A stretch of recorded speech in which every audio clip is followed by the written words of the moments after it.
Hello and good morning. Welcome to this week's episode of Breakfast with Boom. I'm your host, MrBooMStickXL, and my goodness, Devil May Cry 5 just released, and it's getting ridiculous reviews. Boom has it. He's played 2 hours of it, and it's absolutely astounding what Capcom has been able to do. There are tons of Sony leaks, Anthem talk, Division talk, Sekiro talk. We're going to be breaking down everything. This is going to be one hell of a show. So grab your coffee, grab a Dr. Pepper, which Boom prefers, grab a beer if it's late in the afternoon, strap in and get ready for the best 2 hours of gaming talk on YouTube. Now let's introduce this extremely talented panel that I was able to put together. First up, we have the showrunner of the incredible Creating Beyond Limits YouTube channel. He's a J-pop connoisseur, a Dragon Ball Z diehard fan, movie buff, community good guy, and a proud owner of a new adorable puppy named Buffy. Please welcome Dean. Have to love the Buffy part.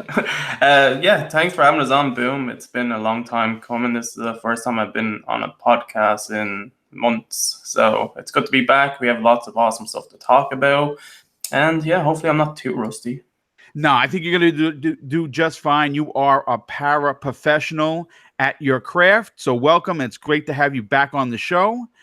Next up, we have a gentleman gamer who at times has been forced to take off his glove to backslap the rude and sometimes uneducated, earning his titled avatar, a recent activated agent of the Division, shooter genre extraordinaire, and one hell of a panel member for the Basement Radio Arcade podcast. And on Saturdays, the Scumcast member. Please welcome Slow-Mo Backslap.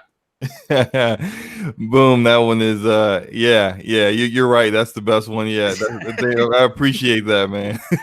Very, very apt and very on point to how my week has been as well. It's been very active social media wise, to say the least, but we'll get into that later on. Let's continue with the introductions. Next, a community good guy who uses his best weapons in a fight, and that is his integrity, wits, and sensibility. You know him as a die-hard, old-school gamer, dedicated father, and content creator who leaves no stone unturned when producing the content for his amazing channel. Please welcome Enrique. Wow, man. Boom. That dude, you were bringing the fire with the introduction this morning, as you do every time I come on the show, man. That was a great introduction, man, and I appreciate it. Happy to be on the show, man, and looking forward to these topics, man. Now, we haven't. Well, it's a pleasure to have you. Anytime you're available, you're more than welcome. Like I said, everybody on this panel has a golden ticket. All I need is a DM, and you're on.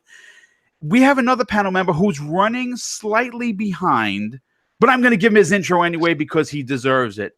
The next person up, we have a great friend of the show. When he's not shutting down the uninformed with hashtag facts about the industry that he works in, he's capturing the best video gameplay for the next podcast by playing Mud Trucks, which wins every time. Please welcome the Don, who should be here very shortly. But I want to go into, when we do these shows, like, we're all looking for the greatest and latest news. Sometimes it's negative, sometimes it's positive. But, sometimes it's fun just to talk about games. So the first topic we're going to talk about is, what are you playing currently and what have you beaten in 2019? Now, I'm just going to run through what I'm playing right now and what I've beaten, and then we'll get to each of them. Of the panel members. For me, I'm playing Devil May Cry 5 right now, which is amazing. What I've beaten in 2019 is this. I beat Resident Evil 2 4 times, both scenarios for Claire and Leon. I beat Onimusha Warlords. I beat Crackdown 3. I beat Metro Exodus. And yesterday, I beat Far Cry New Dawn. So I've been very busy gaming, and it has been one heck of a 2019. Slow-mo, I want to go back. I want to go to you first on this. What are you playing, and what have you beaten in 2019? Sure, but real quick, how did you like Far Cry New Dawn I compared to absolutely Far Cry loved it from 5? start to finish. It is a game that if you look, I'll say this: Mhm. Far Cry New Dawn picks up literally directly after the end of 5. Yeah. You find out exactly how it happens, where they were for the 10 years after the Fallout, Mhm. and it is an amazing game if you're a Fallout fan. If you don't like the going everywhere to collect everything, then it may not be for you. I happen to really enjoy that aspect of the Ubisoft game, so I highly recommend picking it up. Okay, yeah, because it's kind of like on my list of games that I'm keeping a lookout for, and I finished Far Cry 5, so yeah, I might check that out. Thanks. For me, I have, let's see. Well, let me start. Well, I'm currently playing a game called Gris, GRIS, on the Nintendo Switch. Nice. It's a very short game made by a small little indie dev team. It's kind of like a puzzle platformer game. It's got incredible music. The art direction is very unique and top notch. It's only really about maybe 4 hours tops. I'm almost at the end of it, but I've been really enjoying that. I started it maybe a couple days ago. I have finished so far this year. I started this last year actually of going back through the Uncharted series. Nice. Which Enrique and the Brap guys, we've been having kind of a bit of a laugh about it. We got kind of like an ongoing debate of which the Uncharted games are better out of the entire series, and I'm kind of currently in Uncharted 4, which I've been kind of playing on the side here in my office while I'm working this morning. But I finished Uncharted 3 in January, probably the most disappointing out of the ones I've played so far. I haven't played Lost Legacy, but Uncharted 4 I'm really enjoying. Currently it's up there with Uncharted 2 for me, which is pretty high praise. But Uncharted 3, I really didn't. There's something about it that really just didn't resonate with me. A lot of the storyline I really didn't care for as well, but I don't want to get too bogged down into it. I also beat Mario Rabbids Kingdom Battle. Nice. That's a strong one. Yeah, that's good. Oh man, I really enjoyed that. If you are into an XCOM style gameplay, if you enjoy and this has that, although it doesn't have like the permadeath that you would see in most of those XCOM games. Of course, like Mario and the rabbits, they're not killing them. But the gameplay is very it's very unique in that within that genre where you have you can run to one of your teammates and they can bounce you up to higher levels or bounce you over barriers and things like that. You can do dashes in between enemies while you're also doing your turn. It's really good. And that one, that's probably been like my first Switch game since I got my Switch, and I've been I really enjoyed it. Probably like an 8.5 out of 10 for me. Nice. And I beat Anthem recently, and I feel like I'm missing something. What else have I? Oh, Crackdown 3. I beat Crackdown 3 as well. So those 4 games I've beaten. I'm currently playing Gris, Uncharted 4, and soon to be The Division 2 on Tuesday. Yes. I can't wait. Cannot.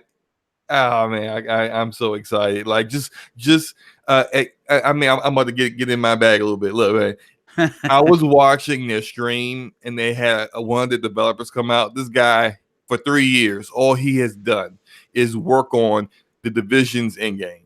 Wow. But for this game, all he has done is worked on the end game. Unbelievable.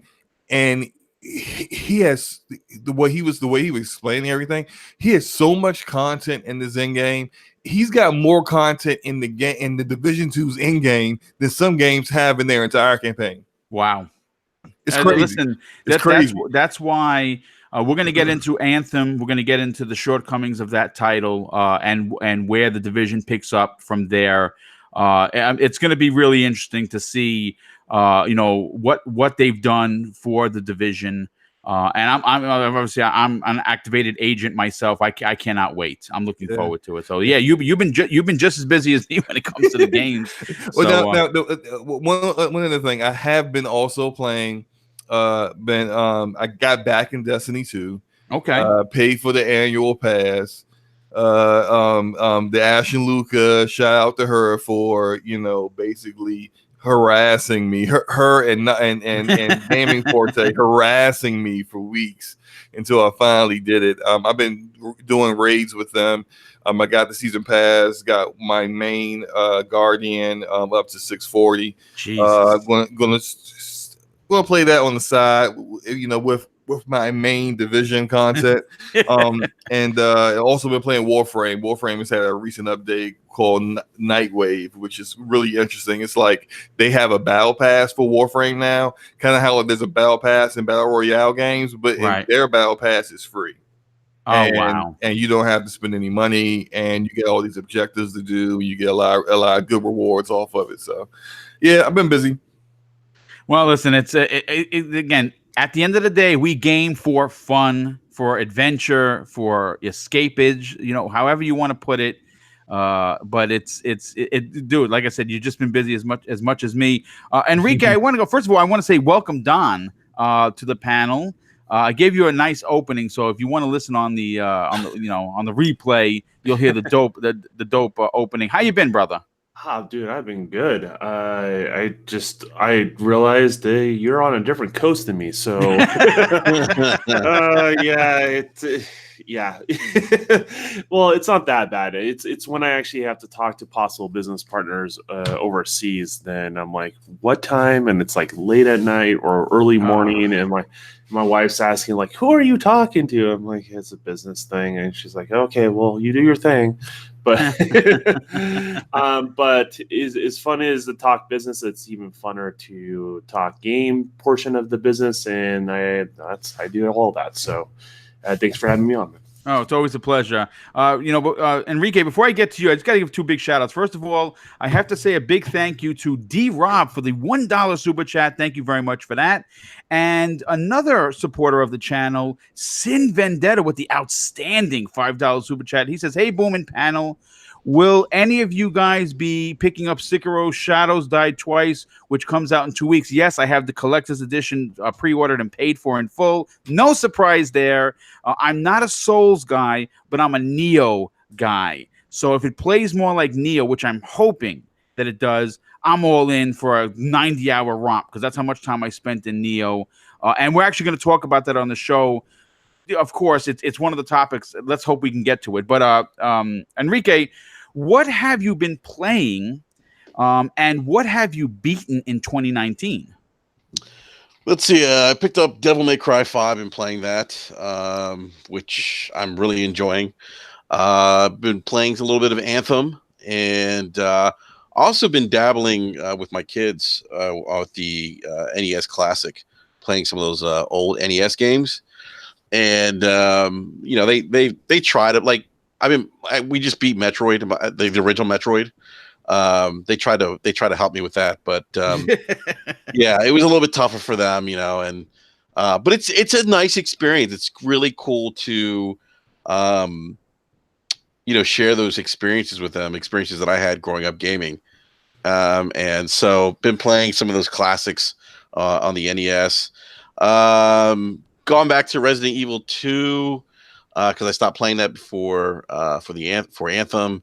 And I think that's pretty much it. Like I haven't had much time to game as much as I like. I've been pretty busy with kids and stuff. So in terms of games that I've beaten this year, Crackdown, Spider-Man, what else? I mentioned Metroid, and I think that's pretty much it, man. I've been kind of bouncing around a lot. There's been so much stuff coming out, so it's really been a ridiculous year already.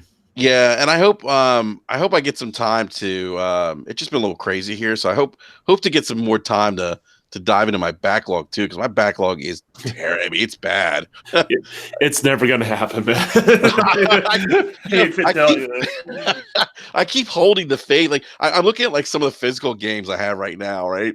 And like it's funny, like just like slow, like we were kind of busting Slow-Mo's chops on not playing the Uncharted series. They've kind of been busting my chops not playing Until Dawn, and I like went back, started playing it, and then I put it back on the shelf, and I'm like, that's a game I got to go back and finish playing. But there's just so much stuff coming out, and I keep telling myself I'm not going to buy any more games. I'm not going to buy any more games. And it just doesn't happen. Yeah, it's the impulsiveness of the industry. Well, you know what it is also. You run a show. You know what I'm saying? That So too, you can't not get a new game that everyone is talking about and playing. You know what I'm saying? It's almost like a hidden sense of responsibility to the fans, I guess.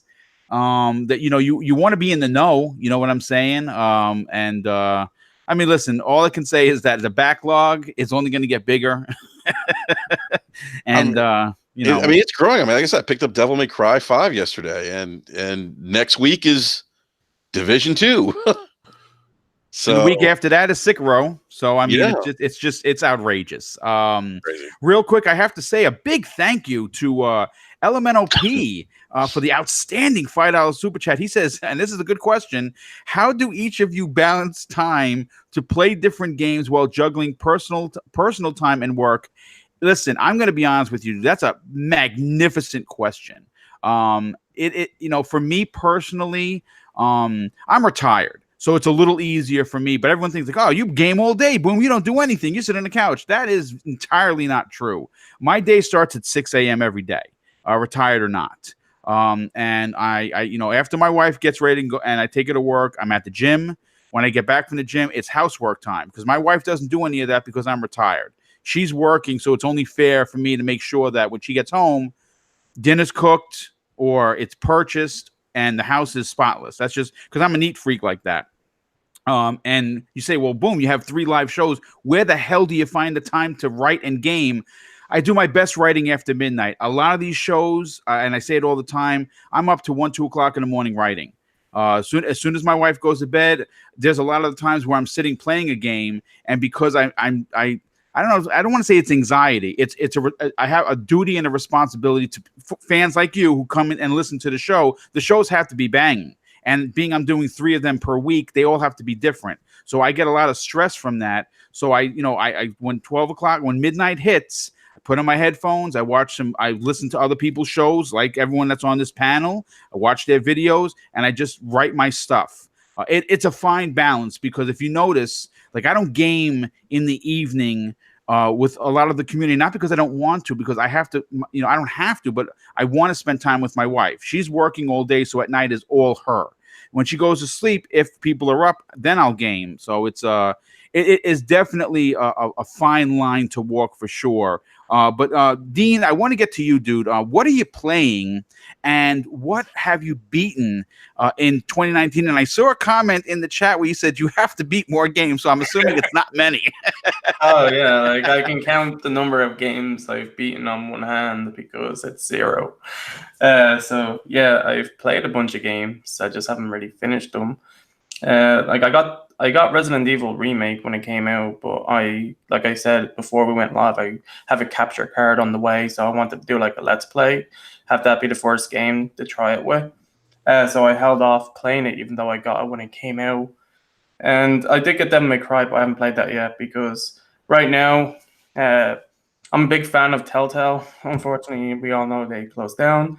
But the final episode of The Walking Dead is coming out this month. So I thought, hey, I really need to catch up because I didn't play the 3rd season because I didn't like that they changed the main character from being Clementine to the other guy.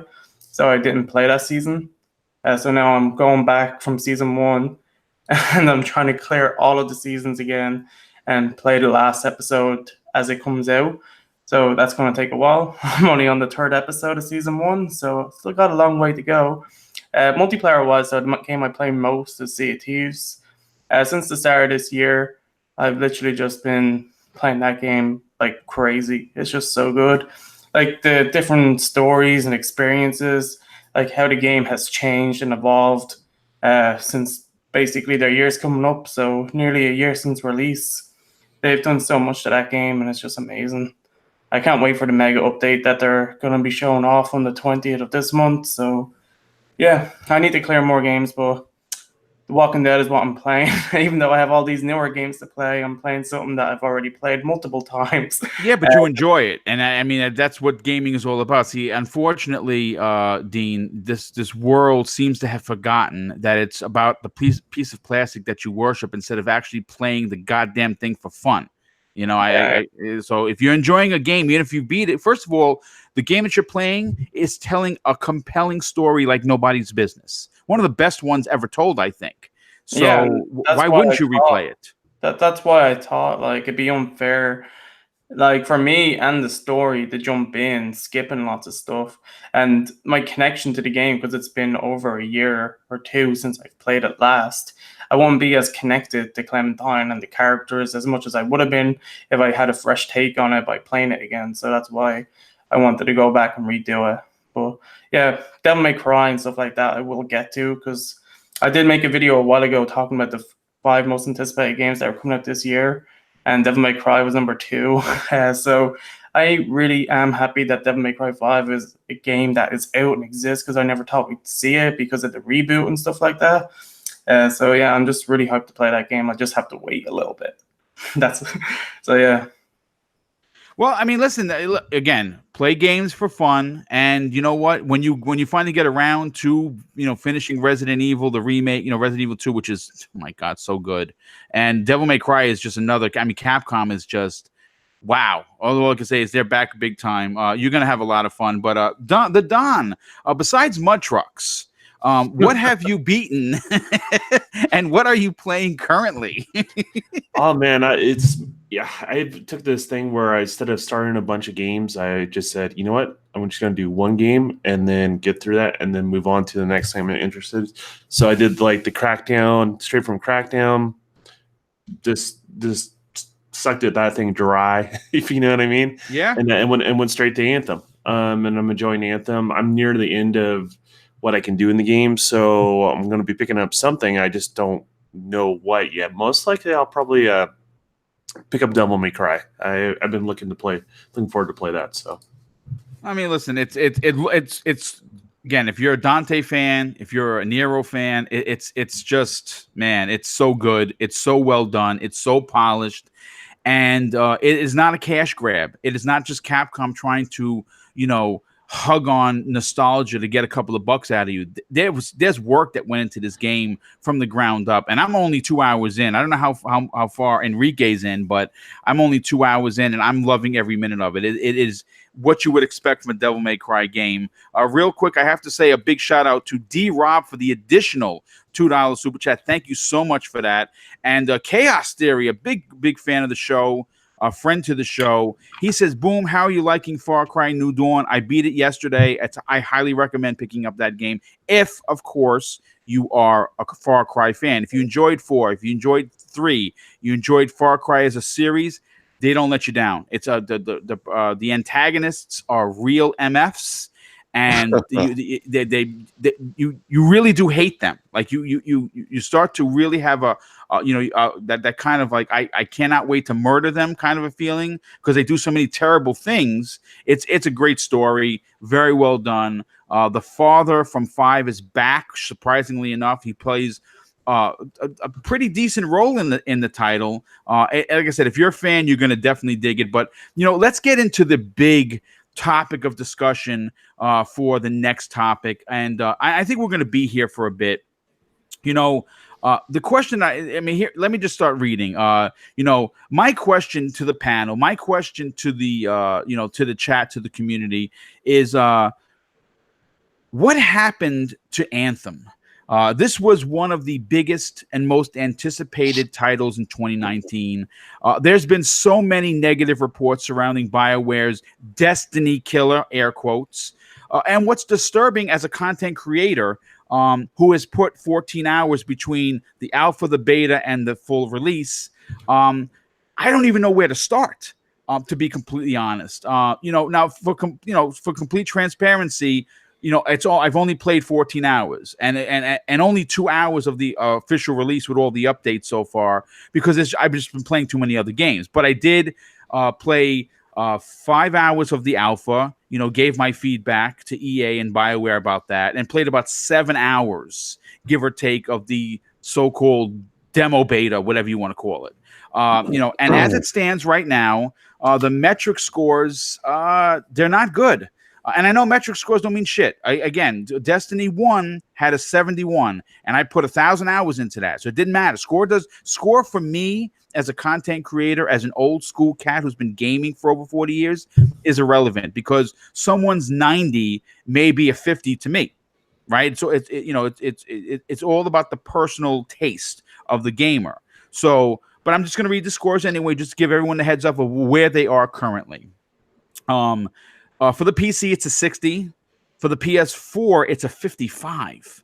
And for the Xbox One, it's a 67. Now, these aren't user scores. User scores are completely useless to me, because people could just be being a jerk and want to hate on a game and give it a 2 when it's not a 2. So I don't put any faith into user scores, and you shouldn't either.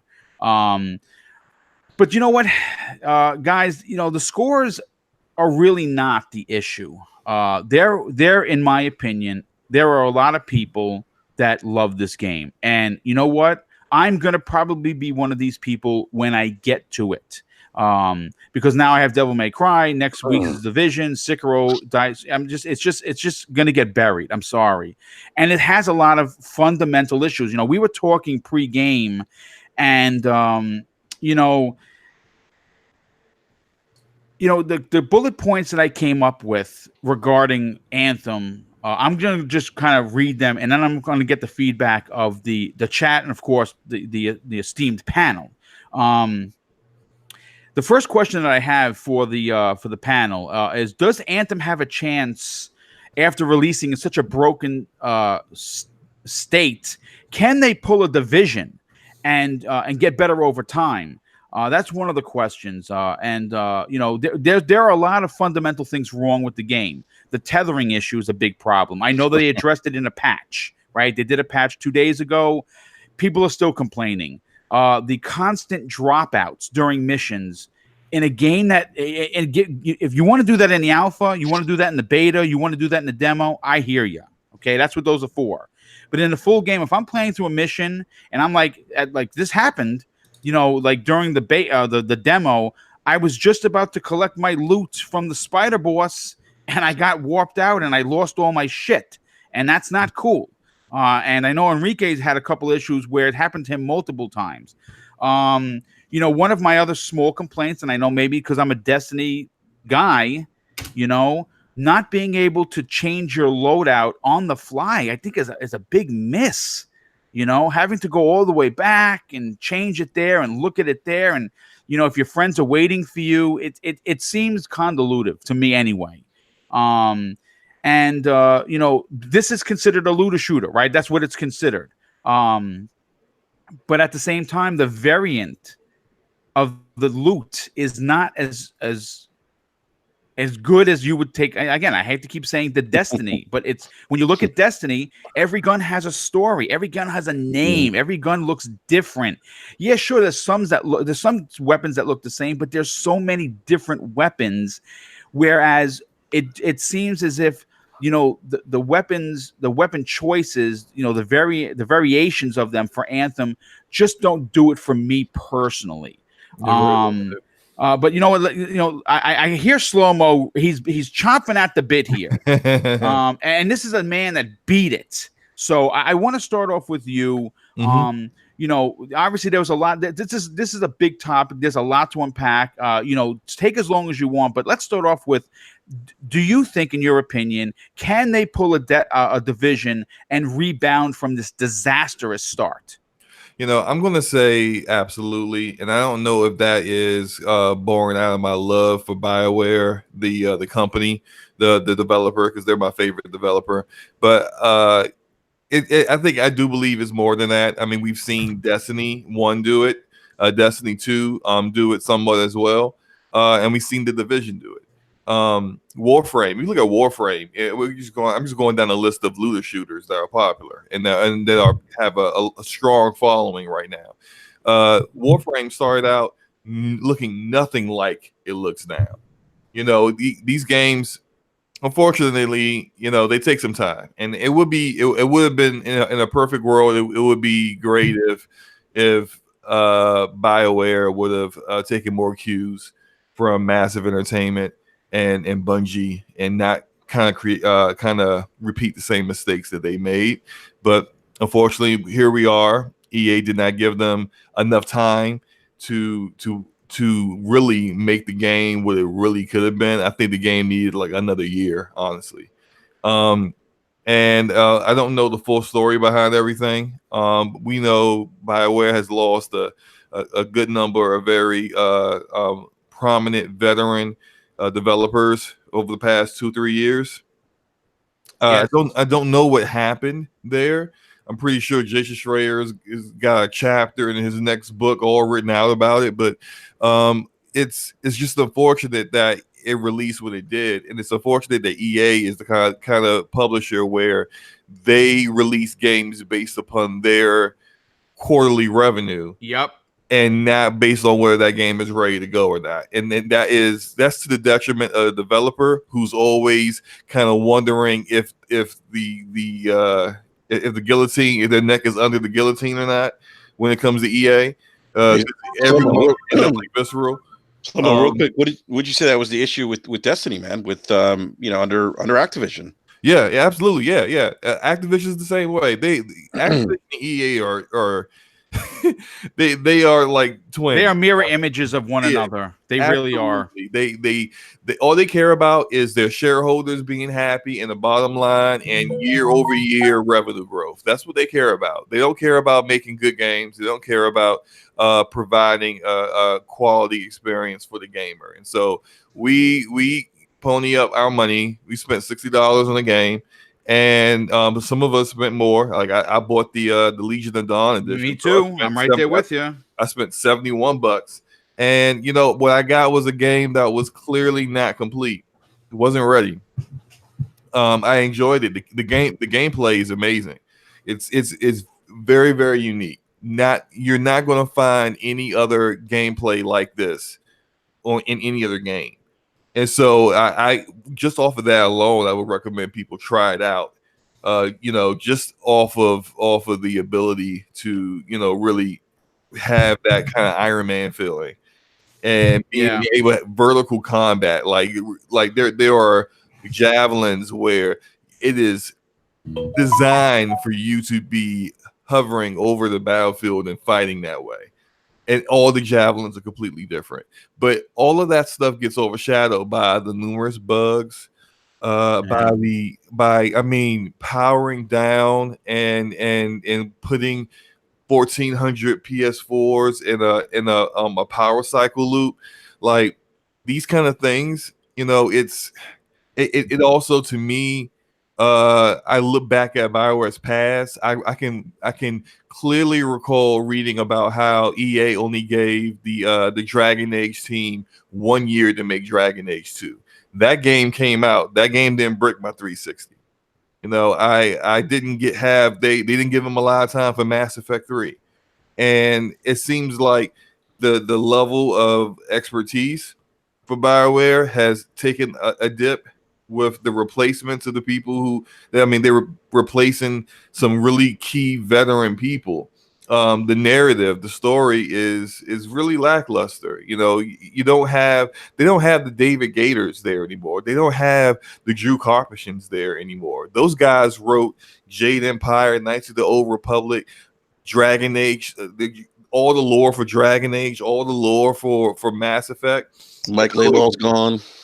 Mike Laidlaw's gone. Yeah. Like when you lose these people, it's going to have a negative effect. I think some of the reviews reflect the disappointment, because there are people who see BioWare and they say, no, this needs to be on the level of like Mass Effect 2.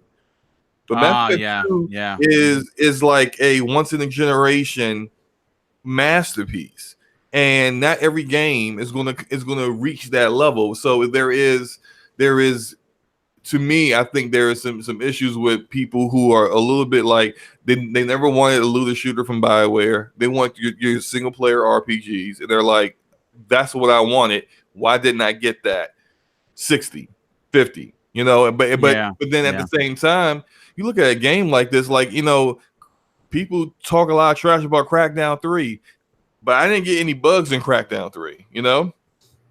I got tons of bugs all over the place. You like, Boom, you talked about, you know, server issues and dropping out of missions. I played through the entire campaign, finished Anthem at level 23. Not one, I did the whole thing on public, so I was always getting like match made with other people. Right. Not one single mission did I complete with all 4 people. Holy I would start it with 4, I would end with 2 and with 3. If I did end with 4, it was a replacement for someone else who dropped popped out. Yeah, and it's just like unacceptable. That's unacceptable, man. Like, I did not play with friends just because I just didn't really want to. And this is just me. I didn't want to.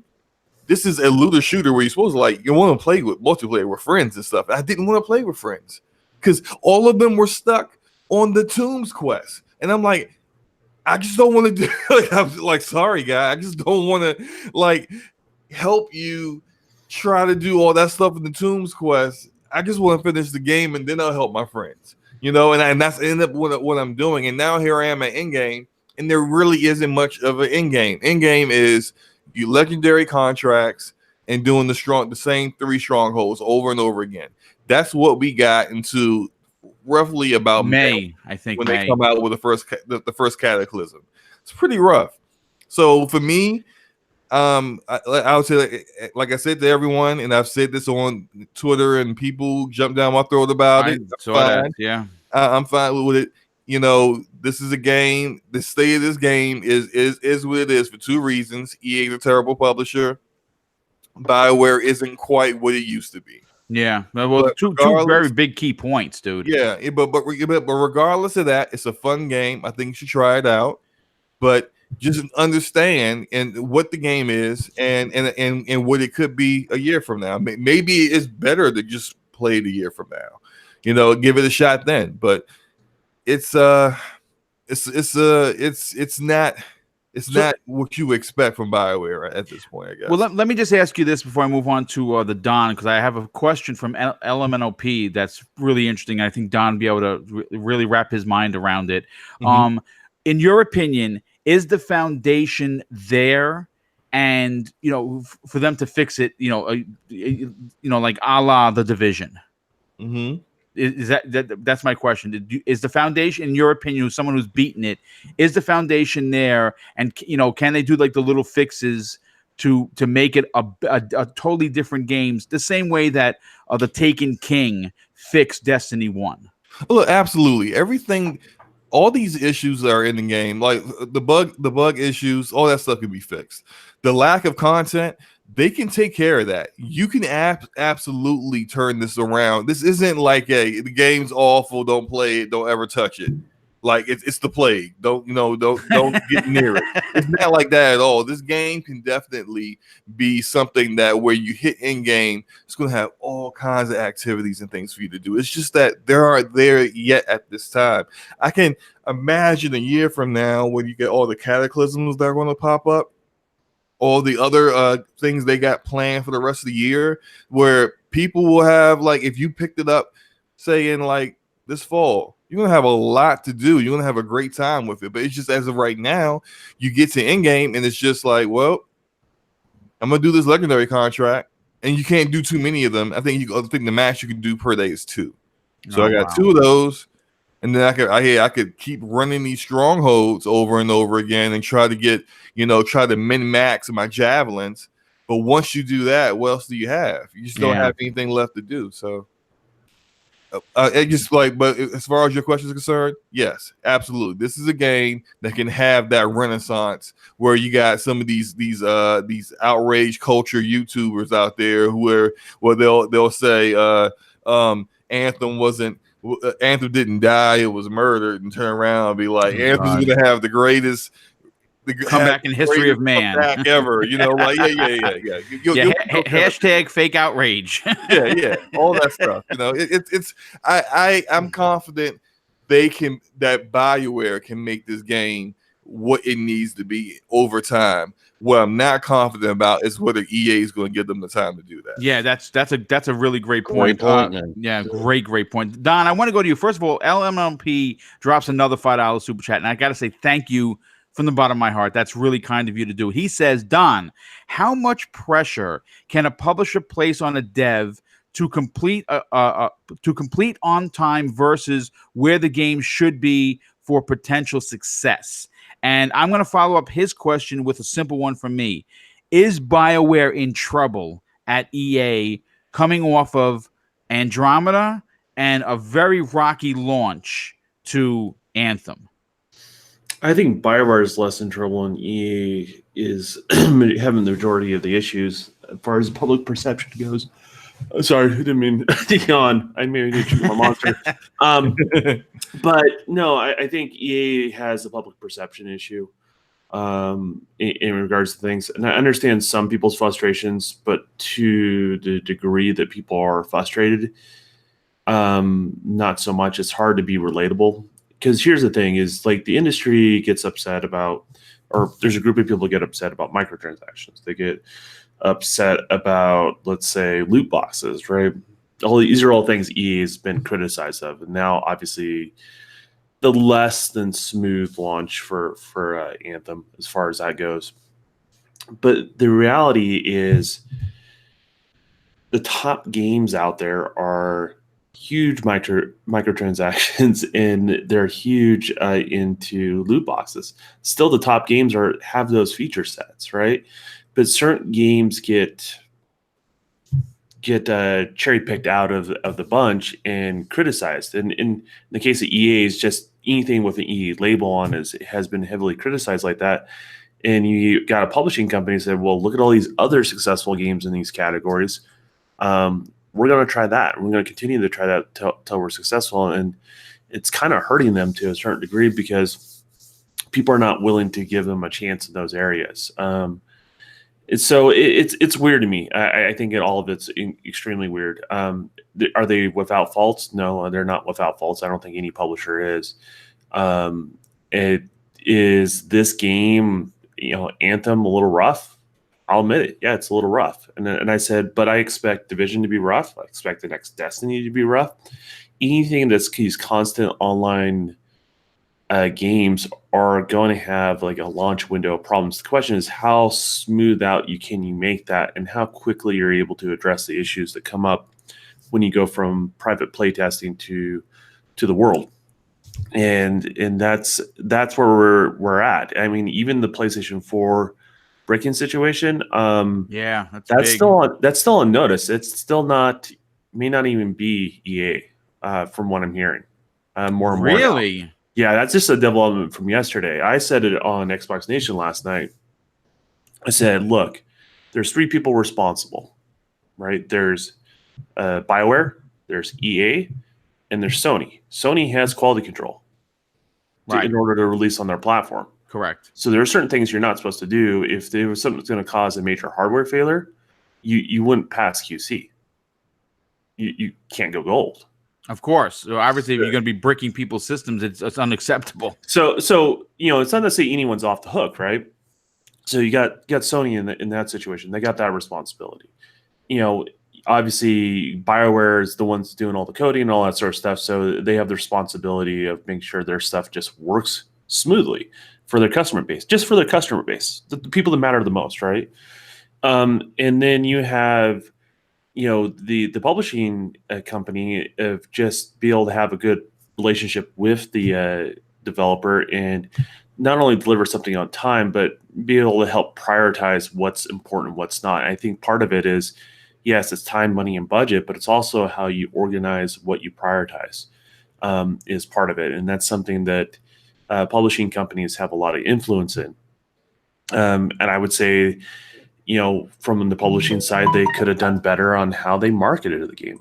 I think when you have these betas and alphas that are, which are never finished games, but in such a rough state out there, that affects the people's opinion of the game going into it. They have these preconceived mindsets. And so everyone's got got skin in the game, is I guess what I'm saying. Everyone's got a responsibility, and on all fronts, I think every single partner could do better. I mean, and I still don't know if it is on the Sony side with QC or if it's on Bioware, but Bioware, I know, to start doing things like collecting data from the consumers, which I think is a little weird, but I think that's kind of more or less to protect them type thing. So I think they kind of feel they know what's going on there.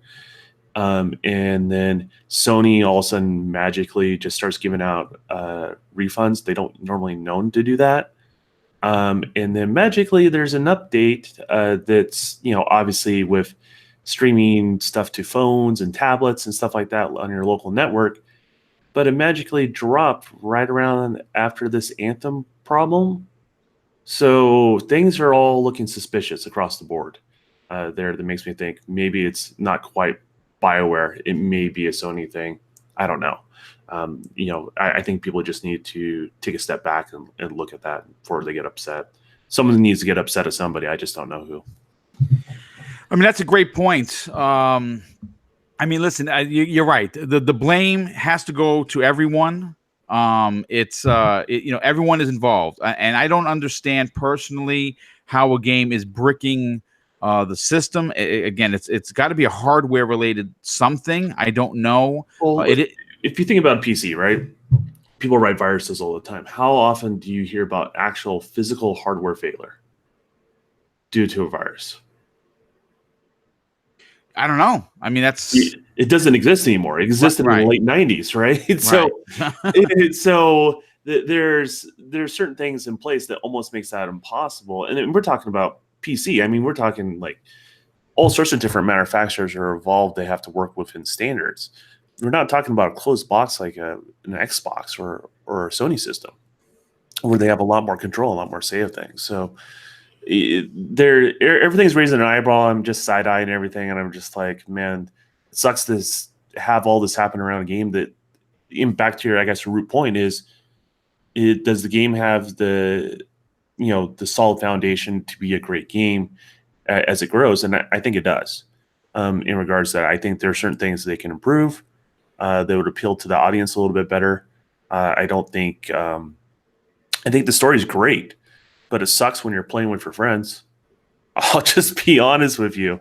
The story breaks down. You can't listen to anything. You can't get into the depth of like the lore that they've developed for the game, because you got a party chat that's evolved in something completely different than what you're involved in. And it just ruins it. It's almost better to play the main game through the main story by yourself, and then party up with your friends afterwards, to be honest with you. Yeah, I mean, well, it's a shame that you have to walk through landmines to play a game that you paid for. And again, I've only put 2 hours into the full release, and we know why. But I have played over I've said well over a dozen hours, so I know what the game is. I like what I've played. We were talking earlier. Being an older gamer, I watched Robotech in the '80s growing up, and the minute I saw the javelins, I thought of Robotech. I'm like, holy shit! The cycles that used to transform onto their backs were incredible. I'm like, this is what it reminds me of. So I'm excited to play. But Enrique, I want to get your opinion on this, because you had a lot of stuff to talk about with issues that you've personally had. So I want to get into those. But in your opinion, do you think that this is back-to-back bad games for Bioware? And again, I'm not saying it's a terrible game. I'm saying that the game is launched in a broken state. We know what happened with Mass Effect. In your opinion, again, I want your opinion, do you have faith in what Bioware releases next? It's kind of a loaded question. Let's see. Do I have faith? I mean, I don't know. If you asked me that last console generation, I would have said, hell yeah. I just don't know right now. But I'm not going to say that that the next game that they release is going to be terrible. I mean, because who knows? I mean, they could, find lightning in a bottle, and the next release, next Dragon Age could be, game of the year. Who knows? I do have concerns about Anthem, but I do think that it's not. I don't think it's in a situation where it can't turn around. We have so many examples of games that have turned around. Rainbow Six, if you guys remember that game when it launched. Yes, great point. Isn't nearly what it was, what it is today. I think Saltiest Gaming brought in No Man's Sky as an example of redemption. So I think with some time and some polish, a little elbow grease, they could probably turn things around. I think there's a foundation there, but to me, the game just feels disjointed. I think that's kind of my frustration.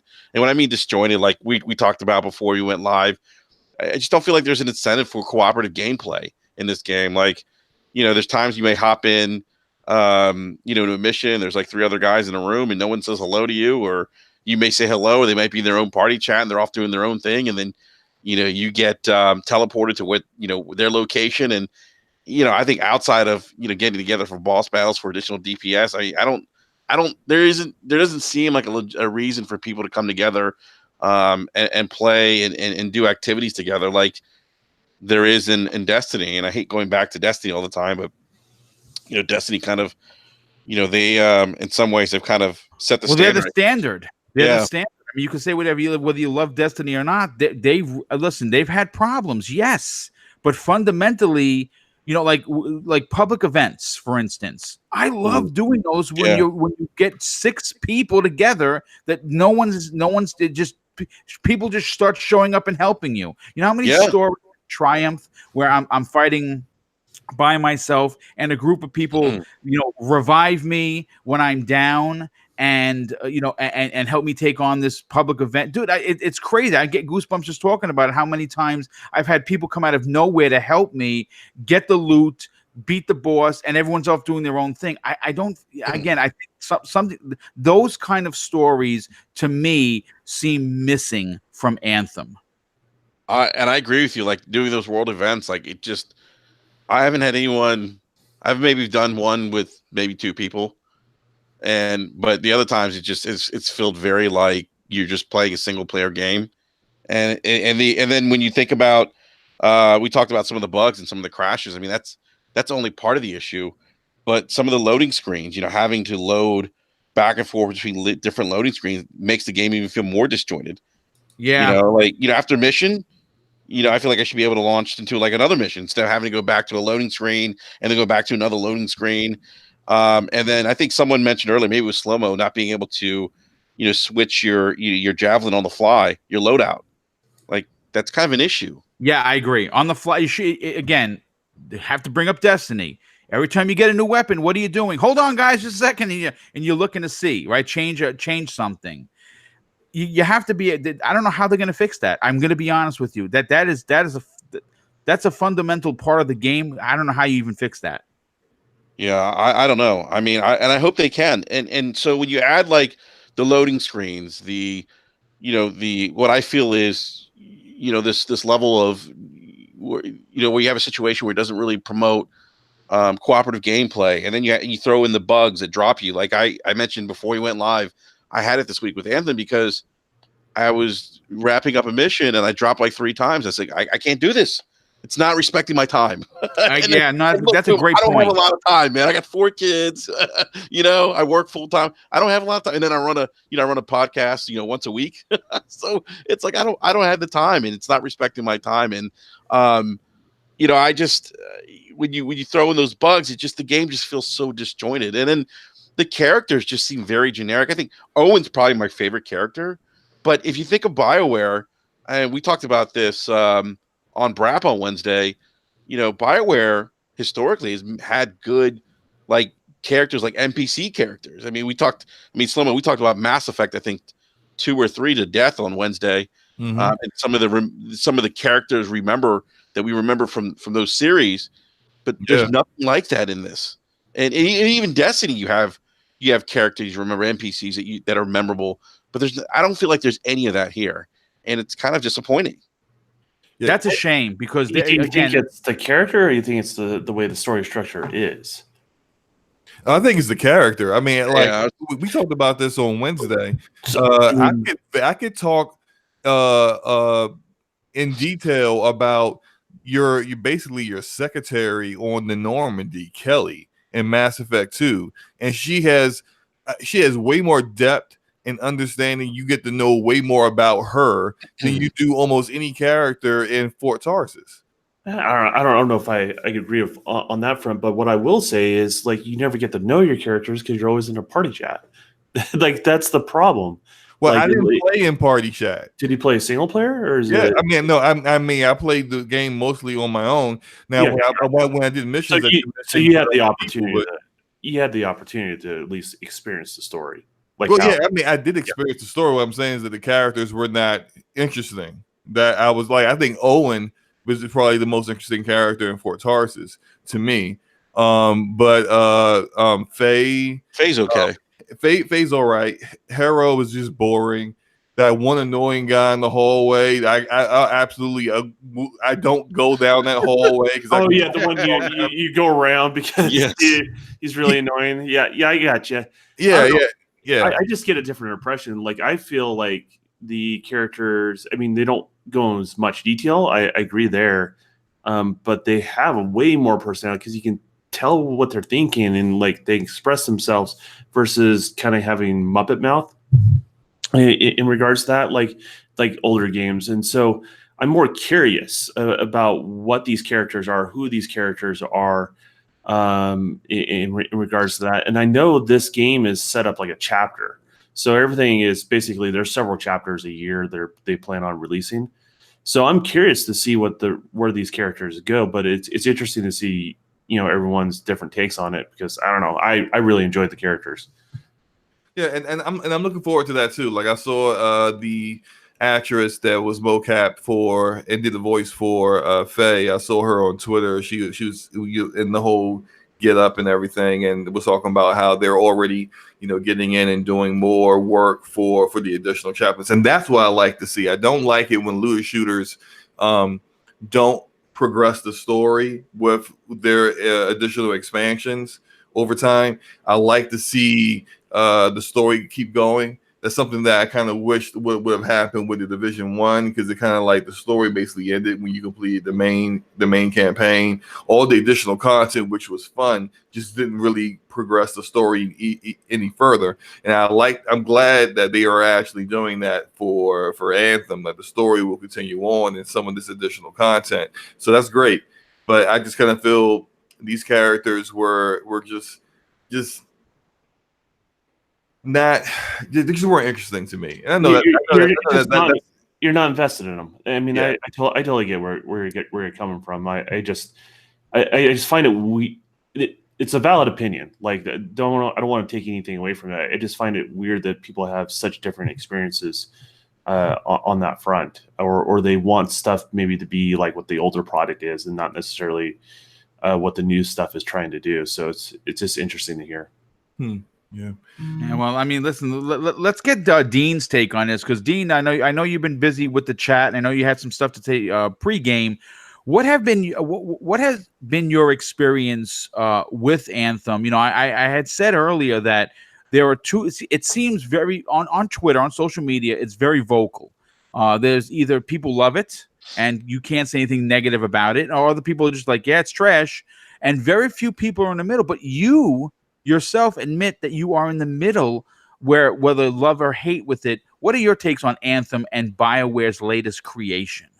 Well, me and you've talked plenty in the past on your pop-up podcast before about BioWare and our hype before the game was coming up. I was very excited about this game. I did play the beta, the private beta and the open beta and stuff like that. I chose not to buy the game because of the issues that were surrounding the betas and stuff like that. So I have EA access. So I was like, I'll just play the 10-hour trial and judge it from there. And I've played 2 hours of the full game at the moment. Like, the issues that everyone has had just put me off playing it for right now. It's a game where it's like, because I played it, I was like, okay, I got to sort of fix. My excitement can go down a little bit, and I can wait until they introduce some patches and get the game fixed and stuff like that. So I kind of held off playing it. But just from going off, I can see the potential that the game has. And BioWare is a company that I love, because Mass Effect is literally one of the best games that I've ever played. Mass Effect 2 being specific because that game is brilliant. Yeah, like yeah. So Bioware, fantastic. But what they've done recently, you know, like the newest Dragon Age was all right, and the Mass Effect Andromeda, we don't really want to talk about that game. So, yeah, Anthem, I like it. Like the gameplay, once you play the game and you start flying around, like the potential, you can just see it immediately, I think. It's just a shame that like the missions are like so, you know, basic, you know, it's just the same thing, defend this and stuff like that. Nothing super interesting. And when you're walking around, what's the place called again? I was about to say Fort Taurus. Yeah, I'll just call it that place because I'm gonna butcher it.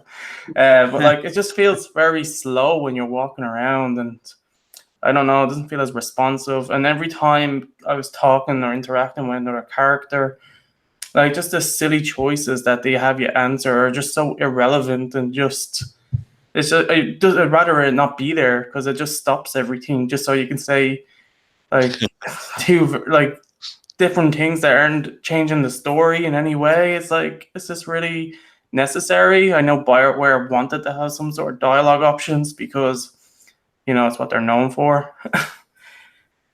Yeah, but I didn't have any game breaking issues or anything like that. But I do believe if they get their act together, have some quality control with their patches to make sure nothing comes out with an update that bricks consoles or anything like that, and they start improving the game for the better. Like there have been games in the past that you have already mentioned, like No Man's Sky, Rainbow Six, For Honor, even CTUs to an extent, because that game, it didn't launch in a broken kind of way.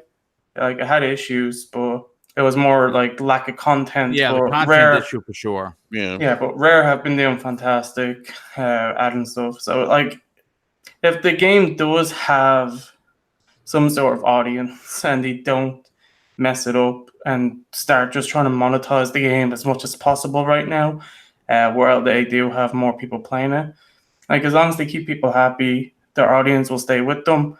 And the second like big expansions come out, like more people will start playing it and stuff like that. But games have had it worst. Like once No Man's Sky came out, everyone dropped the ball on that game, but they rebounded pretty well with the next update. So I really hope, anyway, that they do, but I believe they will bounce back from this. Probably take a year. So I recommend people not play the game for at least 3 to 4 months until your console is safe. Anyway, so that's my take on Anthem. I kind of feel bad. We did a giveaway on Brap on Anthem, and the gentleman who won and wants the PS4 code. I'm like, oh, I'm not responsible for any bricking of the console. Oh my goodness! Well, listen, this has been a fantastic topic. I knew it was going to be at least a 30-minute one because there's a lot to talk about. You know, we don't promote hate here. We promote understanding. So yes, there are some issues with Anthem. Yes, they have to be addressed. But is it a game that's the worst thing you've ever played? No, not at all. So if you're in the camp that you absolutely love it, then you're probably going to love it more once they fix all of the little hiccups. And if you're a person like me who has not put a full amount of time into the retail version because I'm waiting on these hot fixes, these patches, and there's just too many games to play. But I want to move on to the next topic because I think it's a good one, especially if you're a Sony fan. 2018, in my opinion, was probably one of the best years for the console. I'm not talking about console sales. I'm talking about first-party games. You know, we obviously know Spider-Man did well. God of War was absolutely phenomenal. And Detroit Become Human, just an amazing title from start to finish.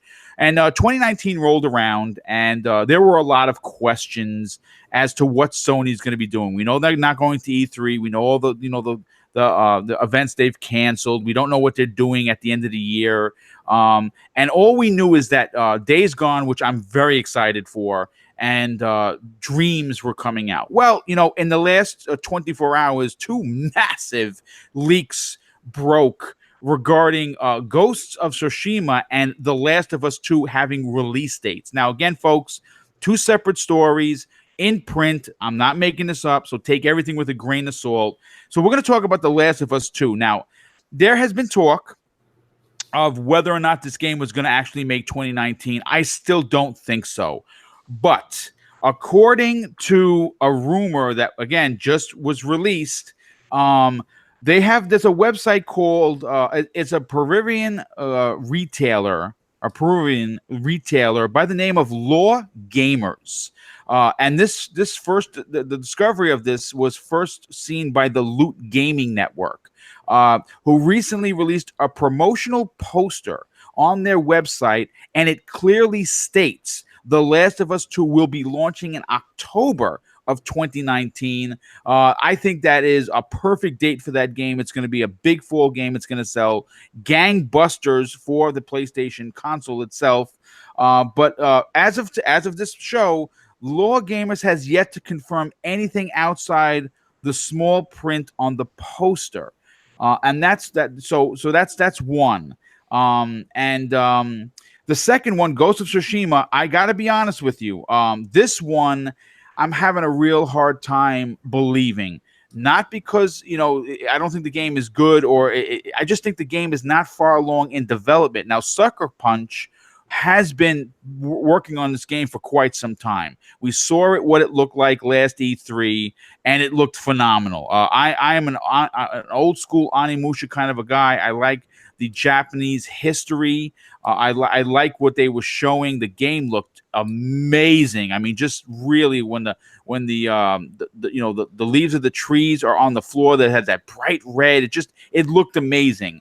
Well, this leak comes to us from a site called spellbookatin.se. I don't even know where they're from, to be honest with you. And it has a listing for the PlayStation 4 exclusive slated to hit the gaming world on August 30th of 2019 for the summer. Now, that's that would be actually a great date for the game, but I got to be honest with you.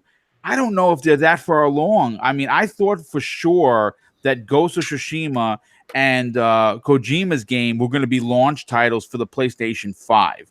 I don't know if this is true, but this is, again, I pulled the story, so it's out there, but I don't know how true it is. My question to the panel is this.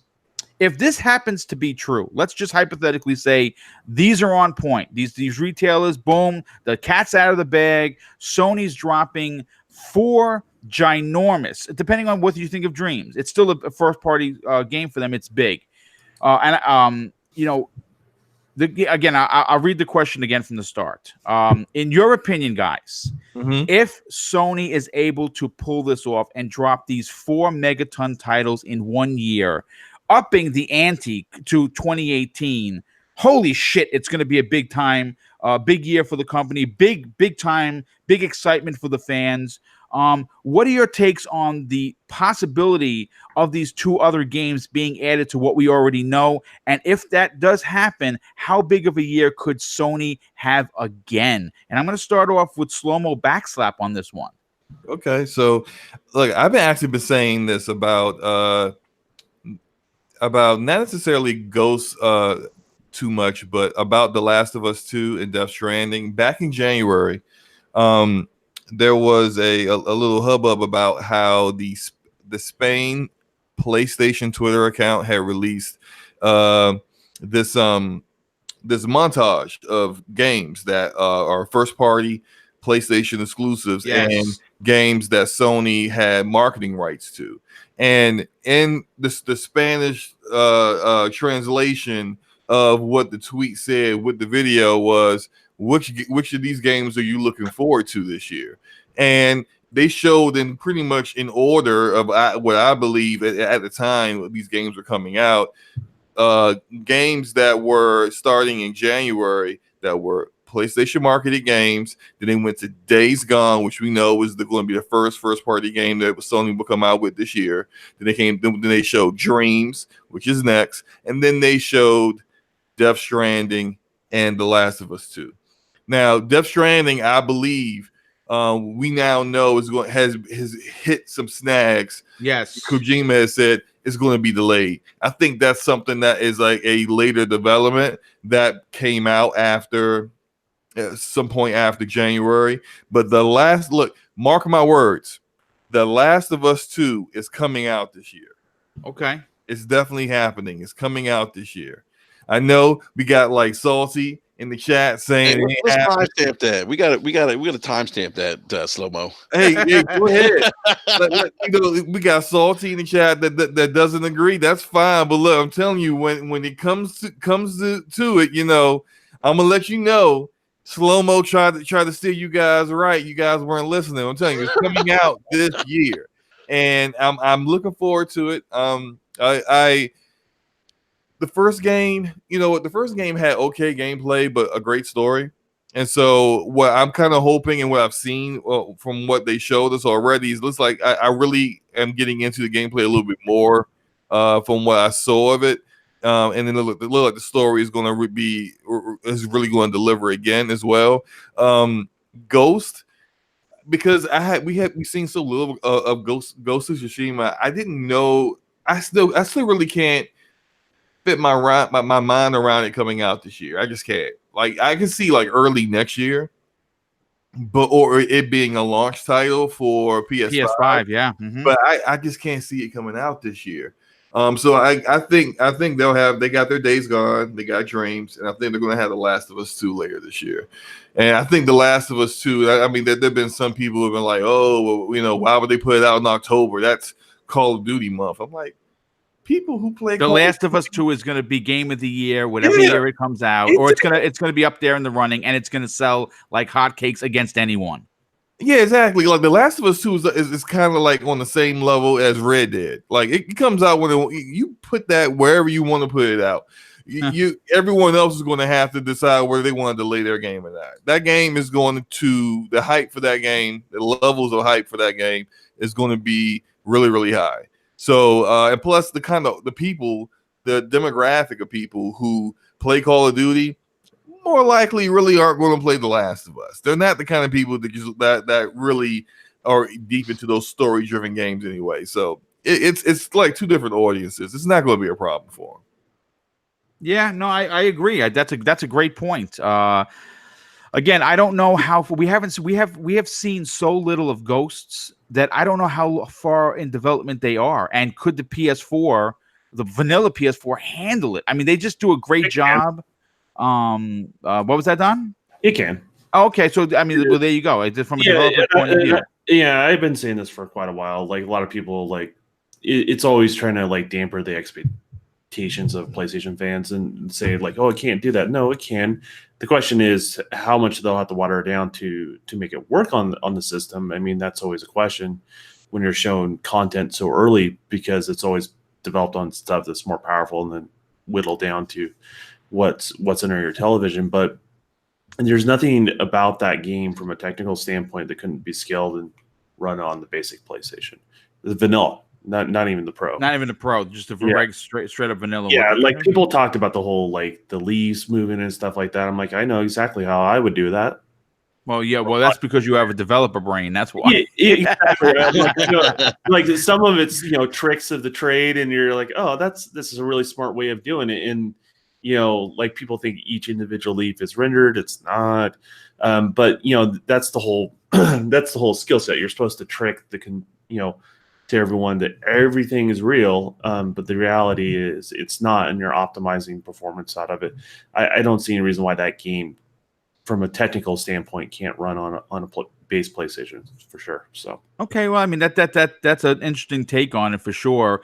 I want to go to Enrique on this. Obviously, there's no denying the dominance that Sony has shown this generation, but more specifically, I mean, I own a PS4 Pro and love it to death, but I don't play third-party games on there. I own it simply for their first-party games. It's the way I game. It's why I own a Switch.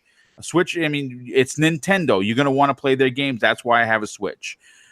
But this I put it this way: even if Ghosts doesn't come out this year and they finish off the year with The Last of Us 2, it's amazing. Now, some people in the community say, "Well, wait a second. You can have dreams, great. It's going to be. Some people are going to love it, and that's fine. I'm going to support it. I like that company. I bought all of their the Planet one, and it's with the Sack Boys, Little Big Planet. I loved them. I didn't do much with them, but I still enjoyed playing other people's creations. It was fun. Yeah. So I'll get into Dreams. Days Gone, I'm all in. I cannot wait for that game. It's a 30-hour romp. I cannot wait. But do you think that it's two zombie games? I know they're not zombies, and I know that there's a technical term for one. Clickers and freakers, and I get it all. I totally understand. But they're still zombies, regardless of whatever you want to. They're dead or half living dead, whatever. I understand, because I know I'm gonna get the comment section. People are gonna be blowing my shit up. Like, just a second, Boomstick. Zombie is this. I had an actual guy write a definition for me. And send it to me as a message. He broke down he broke down exactly how wrong I was about freakers versus clickers versus zombies.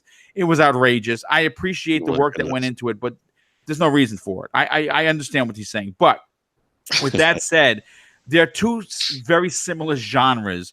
Could they be successful being bookend at the where they are in the year?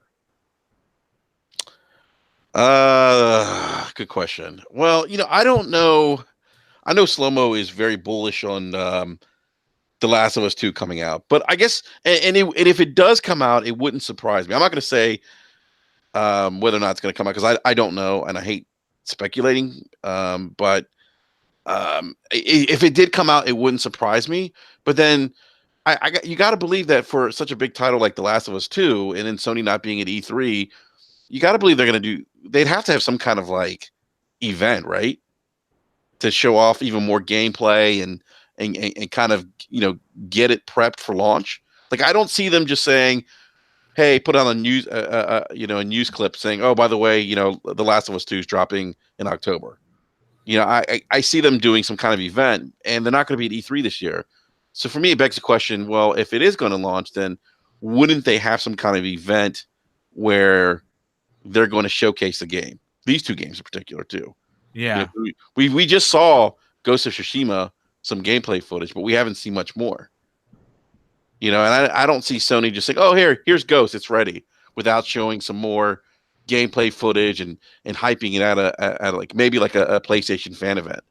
So, but I think to answer your question, Boo, I think if these two games come out, I mean, it's going to be a huge year for Sony, and yeah, I think a lot of people forget that they weren't at E3 this year. If those games agree. Drop. Yeah, that's a great point. Real quick, I have to do a quick apology. Smitty Smith, who's a huge fan of the channel and a huge supporter, he dropped a $10 super chat, and I want to say thank you so much for that. And my chat does not let me see what question you asked. I think he said something about, he was saying hello to the to the panel. And I think the second part was breakfast with Boom, baby. Yes, thank you, dude. I really appreciate the support you've shown this channel and me specifically. I could not do this without you and everybody that's in the chat. Nearly 180 people watching live still blows my mind. Real quick, I have to do a shout out, a $10 super chat from Harry Heck, and he says, and again, if this is confirmed information, it makes sense.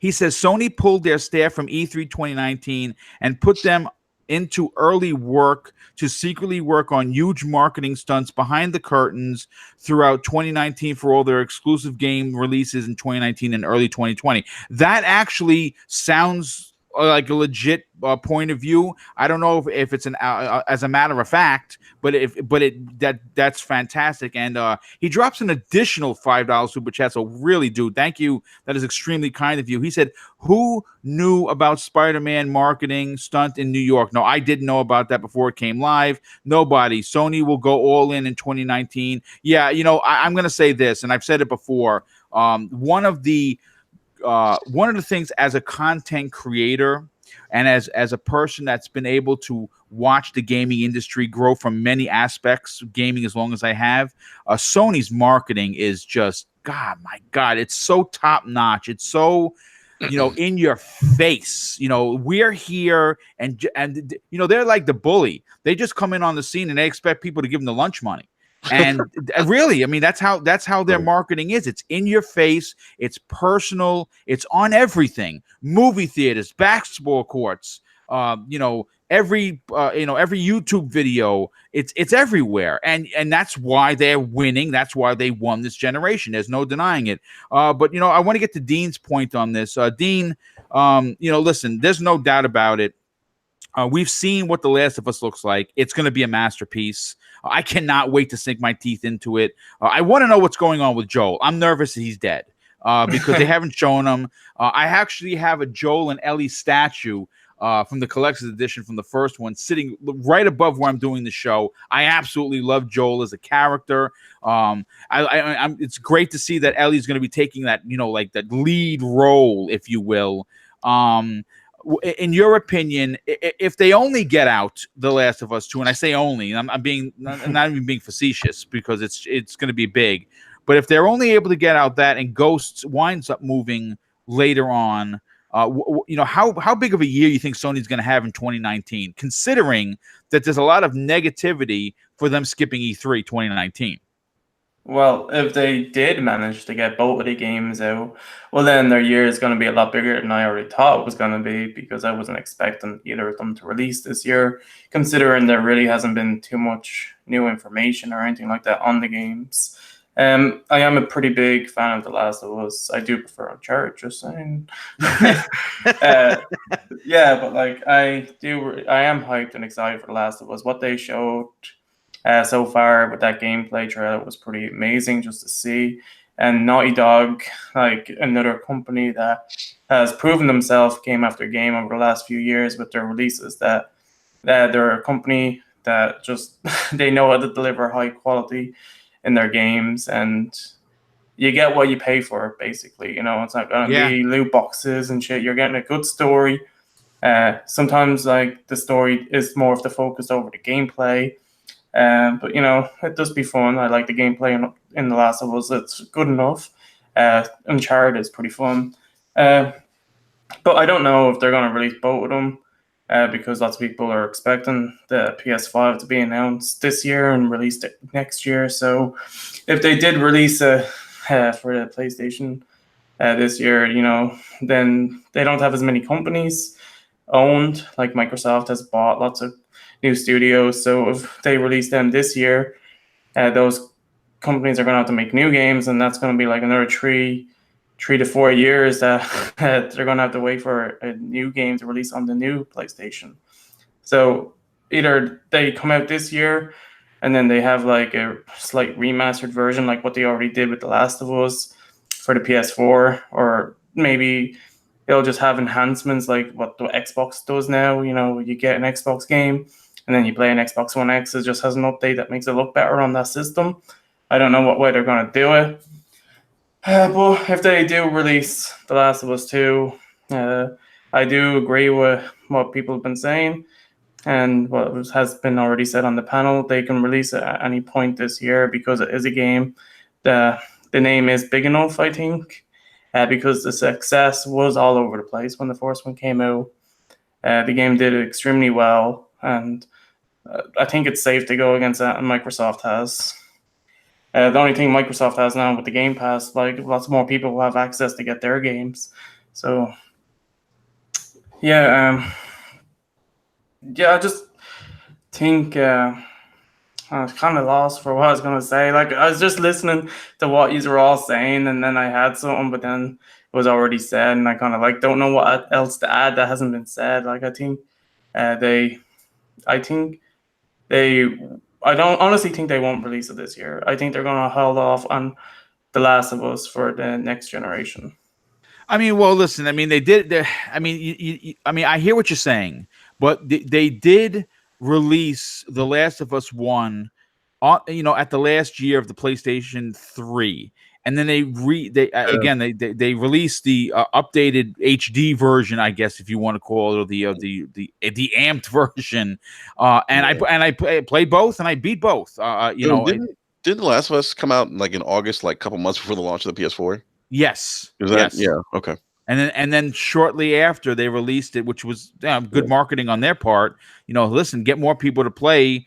Again, obviously, the PS3 had its limitations. Even though The Last of Us looked great, it looked much better on the PS4. There's no denying that. So it also had a higher frame rate. Yes, on the PS4. yes. Yeah, So it's really interesting. I'm excited because I'm a gamer. Sure, I hang my hat and I sleep in the Xbox bed, but I don't shit on Sony or Nintendo. I support them just as much as I do Xbox because I'm a gamer. I've been gaming for a very long time, and I enjoyed each experience for different reasons. And I like what Sony does. Like I said, a lot of people don't like that. Well, it looks like every game looks like the same. You know what?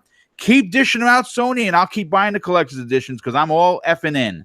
I like that over the shoulder, that adult themed, story driven, super exclusive title.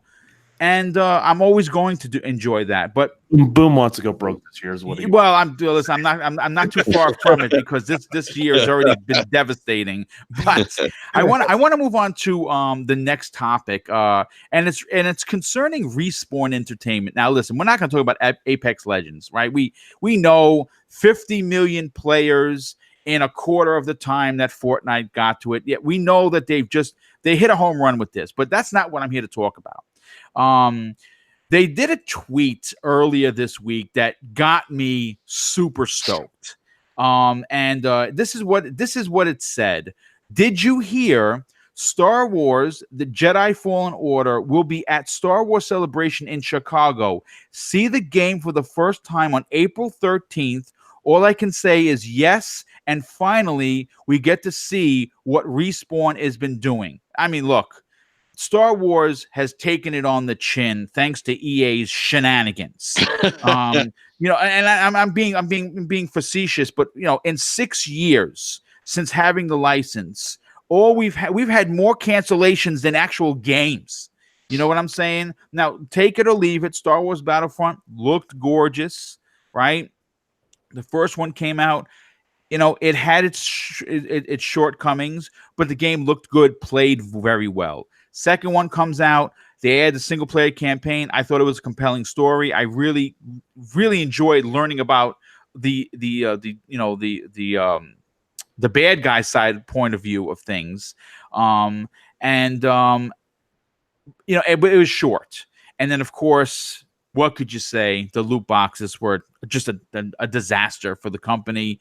So Star Wars has not had a good run at it. But I'm going to say this. Respawn Entertainment, more specifically Vince Zampella, who leads it. We know his storied history. He is the reason why Call of Duty is on the map. And he's also the reason why Call of Duty single player game campaigns outside of the removal for it for Black Ops 4 have not been as good. Him and his team are a good storyteller.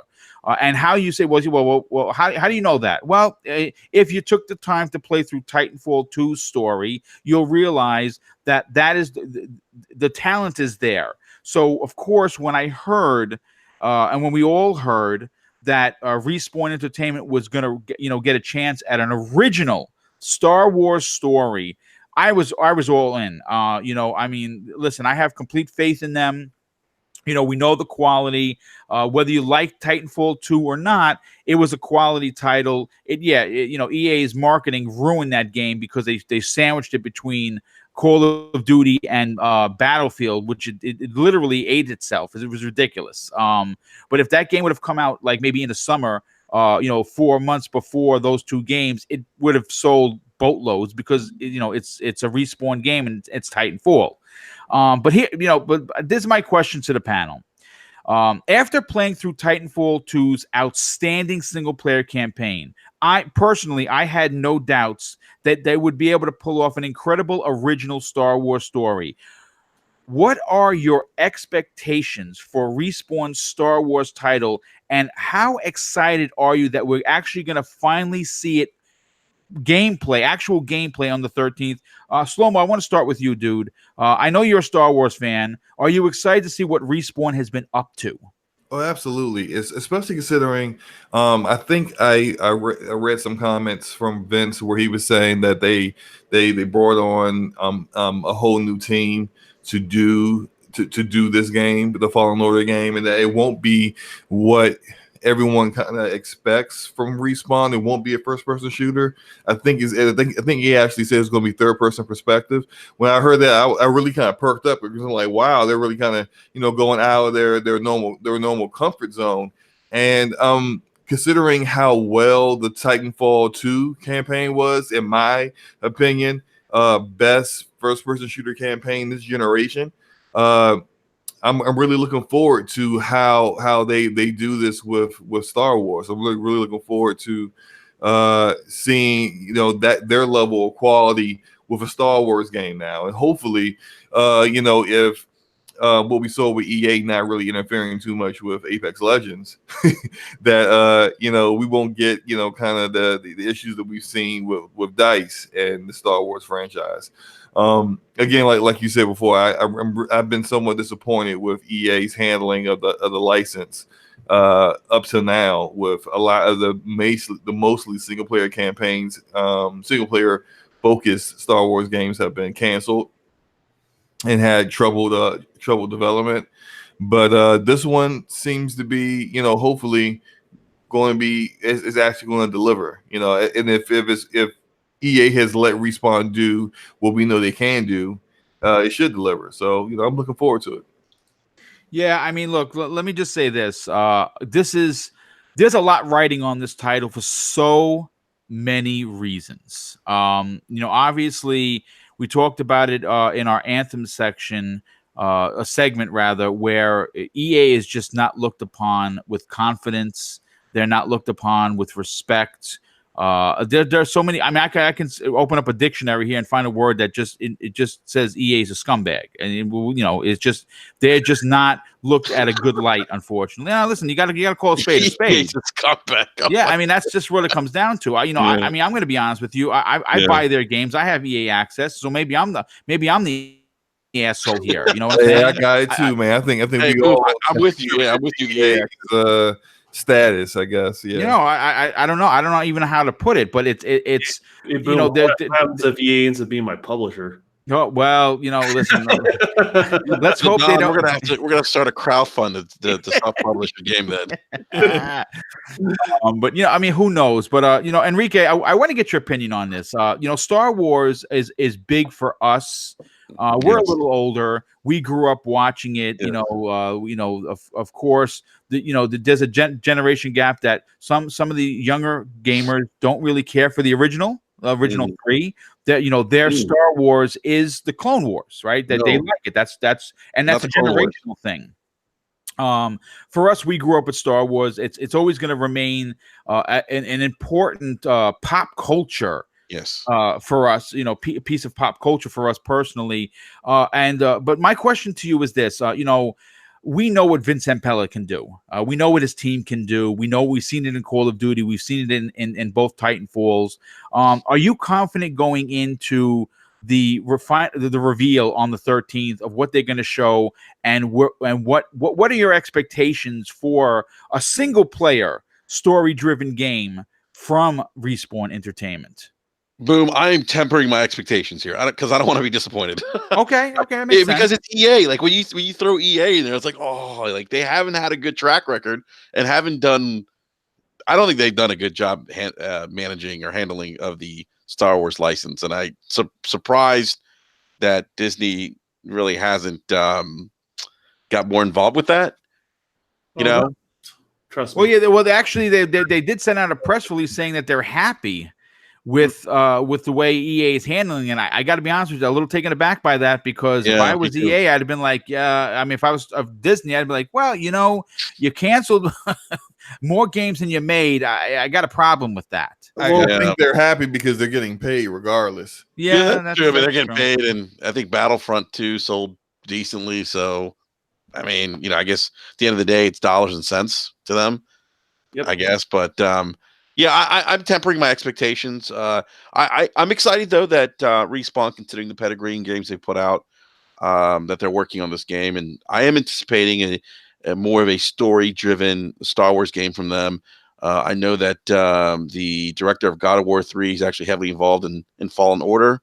So we'll see. I mean, I have hope for this game, but I'm just taking a wait and see approach. Okay, I mean that's fair.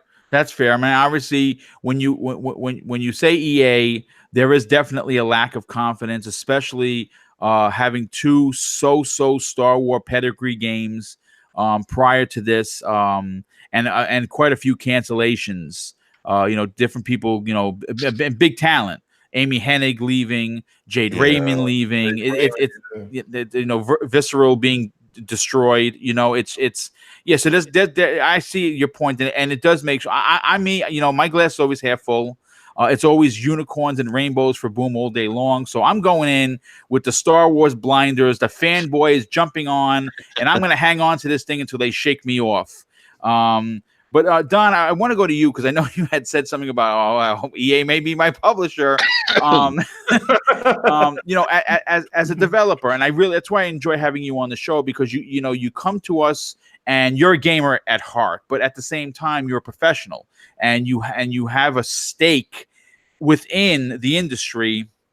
In your opinion, we see what Respawn has been able to do when left alone with Apex Legends. It did come out earlier that EA had literally complete hands off of that project. I don't know if it's true, but it was reported. They had their hands on the project. I mean, no publisher is 100% hands off. I mean, that doesn't exist. Here's the thing. I think Respawn does its best work when they're kind of left alone. In regards to that, when they're like, you look at Titanfall 2, like there's been some criticism about that game, right? But when all their criticisms come from the fact that they got a lot of feedback, honestly, from a lot of the Call of Duty community. Honestly, if they just did their own thing, I think they're one of those companies that they work with their publisher directly or whatever party that's involved in producing their products. I think you'll get a good product from those guys. And I think that's the case with Apex Legends. I think that's the case with the original Titanfall, and the talent of those individuals that have been worked on before. But I mean, back to the whole, the relationship with Disney and in relationship to Star Wars and their business partners. Disney is 100% involved with every decision and every pitch and vice versa, back and forth. This comes back to people like to blame one side or get upset at one person. Everything from those microtransactions that happened in the earlier Star Wars games, EA had to pitch that to Disney. Like that's the harsh reality. With that business partnership, they can't just do whatever they feel like. So someone at Disney signed off on that. And to be honest with you, Disney's been happy how that turned out. They know there's been some negative backlash. As they kind of went under the radar, but at the end of the day, they still have their license when everyone thought they were going to lose their license. When you have games that are canceled, it may not be EA. It may be Disney say, you know what, we're taking this a totally different direction with the Star Wars story. Okay. And this doesn't fit into our universe anymore.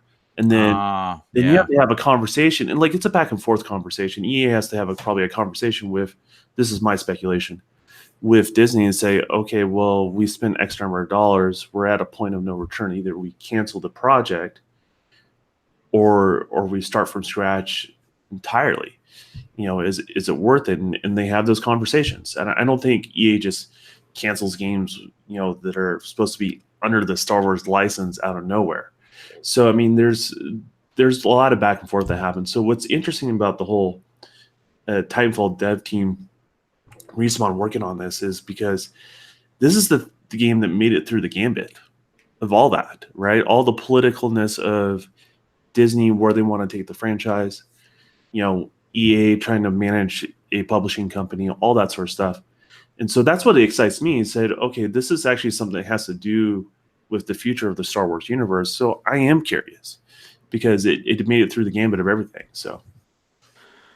Well, I mean, look, we're going to see what's going to happen. It's interesting to, like I said, I'm super excited for the title. I think if you're a Star Wars fan and you're starving for content, this is, I don't want to say that it's going to be why the game sells. I hope the game sells like crazy for two reasons. One, I want to see Respawn, be given the opportunity to, like, let's say, for instance, and I've said this publicly, I'm hoping that Apex Legends does so well that it funds the production of Titanfall 3. That's for me the ultimate goal.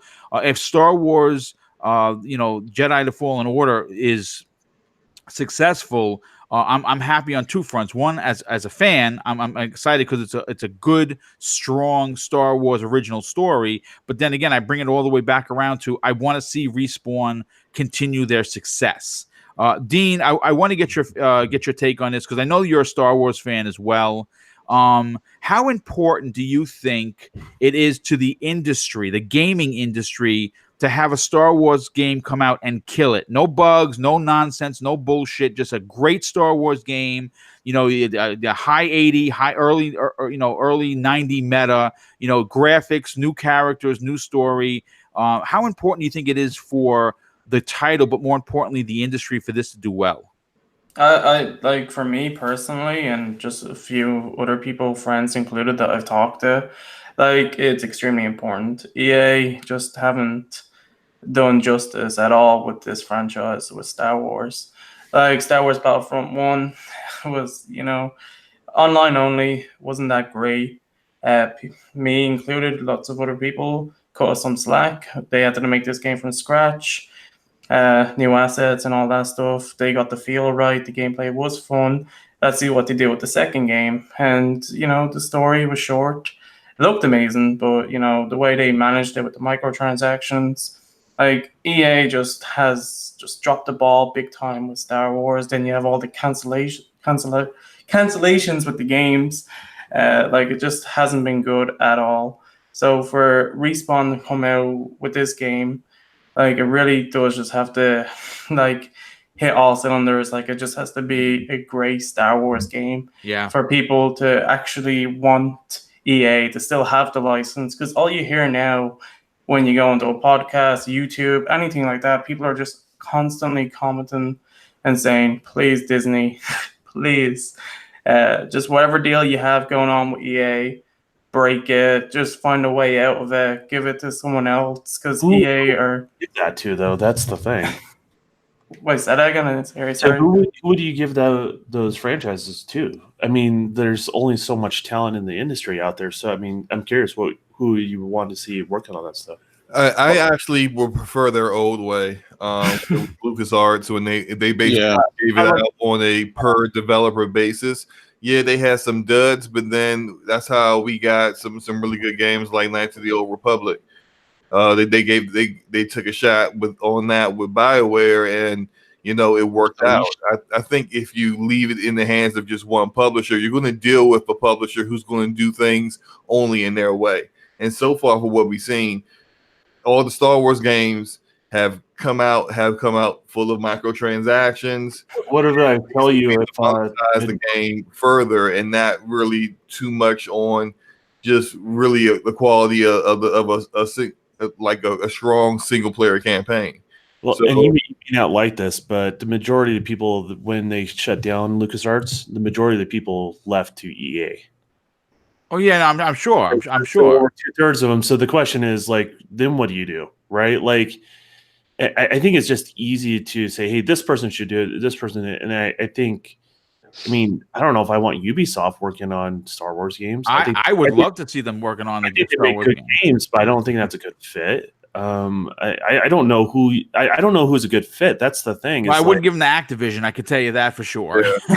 Well, Activision pretty makes one game a year now in Candy Crush, right? So I mean, they don't make a whole lot of games anymore, right? So, I mean, I don't think they're a good fit either. It's not because they're not talented. It's just because, well, that's their portfolio. Literally a couple cell phone games are really popular in Call of Duty. So I think Ruby would be I would say- the other pick. I mean, that's in terms of just manpower. I mean, Ubi would be next, but I mean, it's. But this goes back to what I was saying about not really just putting it all in the hands of one publisher. Now, with Ubisoft, you may get a different kind of game, and that may appeal to some people more than what EA. yeah, I see where you're saying. Yeah, but go if like kind of take a look at how Disney is handling Marvel video games. They went to Sony and got Sony and Insomniac to make Spider-Man. Great game, huge success. Right now, we're getting an Avengers kind of game with Nintendo. Ultimate Alliance 3. I cannot wait for that. Yeah, Ultimate Alliance 3, going to Nintendo. That's an exclusive. But also Crystal Dynamics is doing an Avengers kind of game with, and published by Square Enix. Like they're picking and choosing who to do these games with. And Insomniac is an awesome developer. Yeah. Crystal Dynamics is an awesome developer. They are being allowed to kind of do the game, do what they do best, and not trying to fit like a square peg into a round hole, trying to get someone to do something that they really, isn't really their forte, just in order to appease this license. I think they should go back to that with Star Wars. Pick and choose developers by what you're looking for in a particular kind of game, in a particular kind of IP, and what their strengths are. There's also another challenge too, and I'm not trying to poke holes into what you're suggesting because I actually like LucasArts substantially when they were around. Mm-hmm. But the other issue that you run into is it's not necessarily that profitable to make a Star Wars game. I'll be totally honest with you. It just depends. It's super high risk. I mean, there can be high reward too, right? But it's higher risk than making your own IP. In regards to that, because obviously Disney's got to get their cut. In regards to that, that's the reason why, as I said, like you hear about the microtransactions. Well, do you think that was a business model that had to be pitched, right? Mm-hmm. To probably for EA, just like how are we going to get profit off this stuff, right? We want our partners to do well, but we want to do well as well. And that's another situation that they run into. That's the reason why it was really hard for them to get Marvel licensed games, in regards to all that sort of stuff. So, it just depends. Like in regards to that, maybe this crossover stuff doesn't work for video games. I hate to say that too, or they need to develop internally. I don't know what the answer is, to be honest with you. But Star Wars has got real struggles, and it's not just EA. It's right. just It's the brand itself. The last movie was a lot of people didn't like it, and I loved it. No, yeah, and it's great. I really enjoyed it. Yeah, that's awesome, and I actually really enjoyed it myself. I know that people are like, "Oh my God, Boom! Yeah, this movie was trash." Well, again, yeah. I like Last Jedi too as well. But I mean, that's besides the point. And like the thing is, like the business model with these partnerships are challenging. Yeah, on all fronts, and people make these sort of calls across the board. The question is, I think it sounds like everyone would say, hey, we like some stuff from EA, but we don't like everything that EA does, right? Yeah. It doesn't cover the plethora of what Star Wars games can be, I guess. I would say it's the same thing with Ubisoft. Ubisoft, there's no way Ubisoft can cover the plethora of what Star Wars games should be, or any one publisher. It's maybe it's bigger than that. Yeah. So basically, it sounds like just in terms of just from because obviously these companies are in the business of making money, especially EA, publicly traded. They have an answer to shareholders, and Disney does too.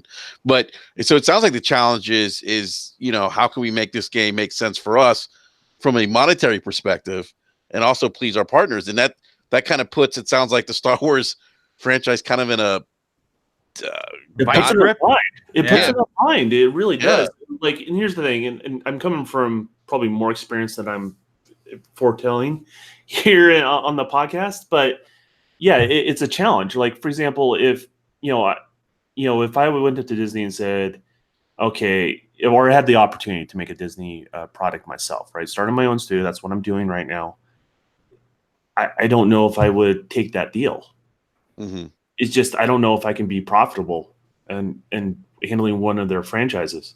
I know I can get a lot of money to make the game whatever the game is, but I just don't know if it's going to be a huge payoff for me as an individual.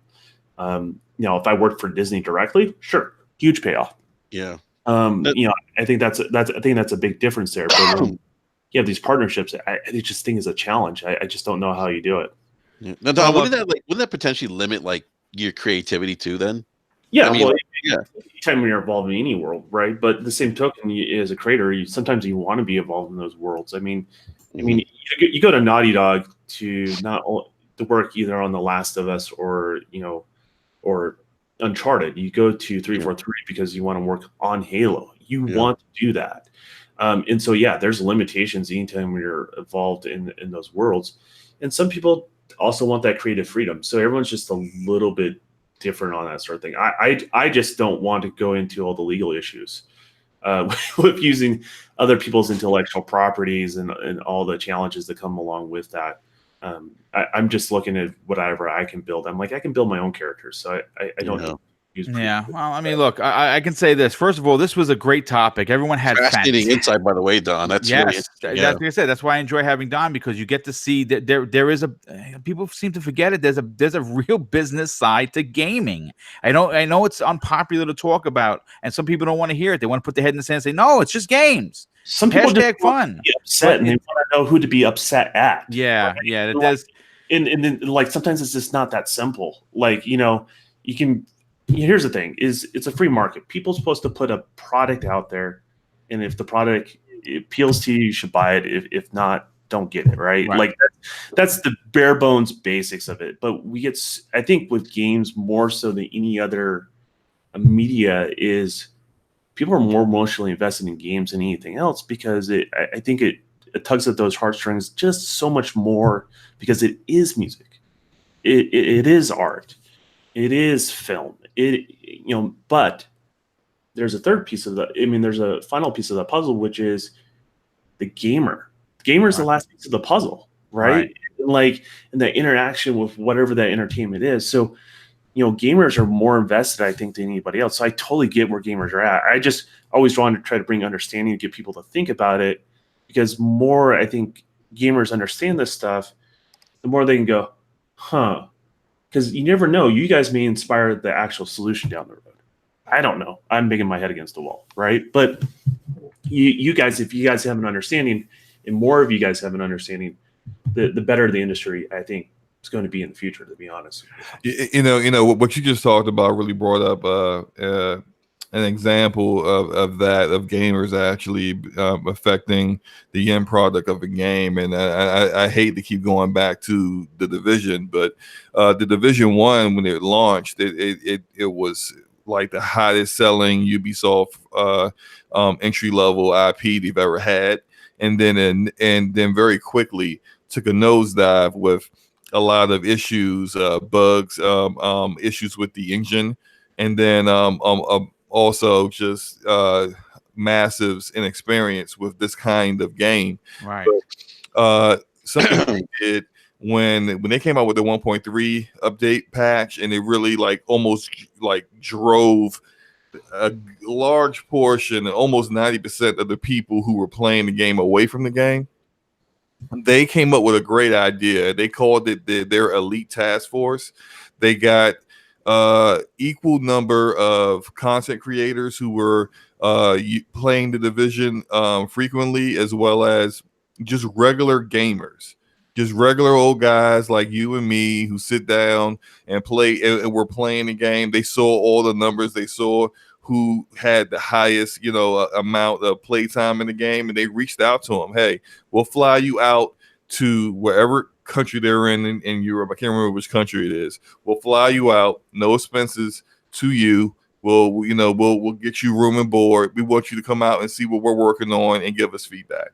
It was amazing because when you look at update 1.4, it turned the game around. Yeah, they're totally different. Yeah, completely different game, and they gave them so much great feedback. That's a weird thing because that sort of stuff happens, right? They have playtesters that are come in and they sign NDAs and all that sort of stuff, and they give their feedback. And man, those things are so essential. But man, they suck. I mean, I've only been for like a couple of them myself, personally in my career, but they are heart crushing as a developer. But you got to go through it. Like it sucks because what you envisioned and what you thought was so special, it doesn't necessarily always resonate with the gamer in regards to that. But I think back to your point there, Slow-Mo, is realistically you have once a product becomes live, it's here's the thing: as a developer, it almost becomes no longer yours. Does that make sense? It becomes communities at a certain point. And so I think maybe for these perpetual games that continue to exist, yes, those closed door things are great, but maybe you need to continue to bring in people once the game is live that are invested in the game into those meetings for the DLC down the road. I think that's a great solution in regards to that, because those are the people that care the most. Right. Well, real quick, guys, I know we're at the 2-hour mark. This is, like I said, it's just, we're talking about big topics, and I'm not shorting anybody, so I want to hear everyone's opinion. I just have to make the announcement of the winner. Yobi Dren, who is an amazing community member. If you're not following him on Twitter, shame on you. He pushes, peace, love, and life. And he's all about helping, the community, being a fantastic community member. So he offered me last week a chance for someone within the community that's going to be, part of the show to win a copy of Devil May Cry 5. And I have a winner, Nice. and congratulations to Rectangles Heroes, who won a copy of Devil May Cry 5, courtesy of Yobi Dren. I've already forwarded your information to him. You should be getting you guys will be going back and forth with one another through DM. Listen, congratulations. Thanks for being here today and supporting the show. And guys, listen, I know we're at the 2-hour mark, and I know my outros are ridiculous. I do have one more topic if you guys have the time. Let's do it. Okay, well, listen, it's a good one. Cyberpunk 2077, according to CD Projekt Red, in the story that broke. I'm drooling. Yes, in the AMs. That's why I added it last. It broke real late last night. Says development on the title is far from over, and though it appears we will not be getting it in 2019, and that hashtag sucks because I'm looking forward to it. They did drop a new 5-minute video, and my God, I've seen it 3 times. Okay, so surprisingly enough, it was on the PlayStation channel, and I was a little taken aback because I thought my Xbox had the marketing, but that's here nor there. The 5-minute featurette shows gameplay, and I mean really good gameplay, but it also shows interviews with the developers, and it was, I'll put it this way, it's 5 minutes of your life that you wish you could watch over and over again. I want to start off with Enrique because I sent this through the DM. I said, guys, please watch this and tell me what you think. Tell the fans what you saw. I saw something very amazing. I mean, it's this. I think like a lot of my assumption is that for most people, this is probably one of the most anticipated games on their radar, and it is for me, given the pedigree of CD Projekt Red, the work they've done with The Witcher, and then the 45-minute gameplay footage they released last year after E3. And then, what we saw for that 5-minute YouTube video, I am so hyped. And when I was watching the trailer, it kind of reminded me of some of my favorite films, like Total Recall, not the one with Colin Farrell. Yeah, the original. The original with Arnold, yeah. And then the last Blade Runner. And so I am so excited for this game. I cannot wait. Look, they can take as long as they want, Boom. If this game comes out in 2023, I'm not mad.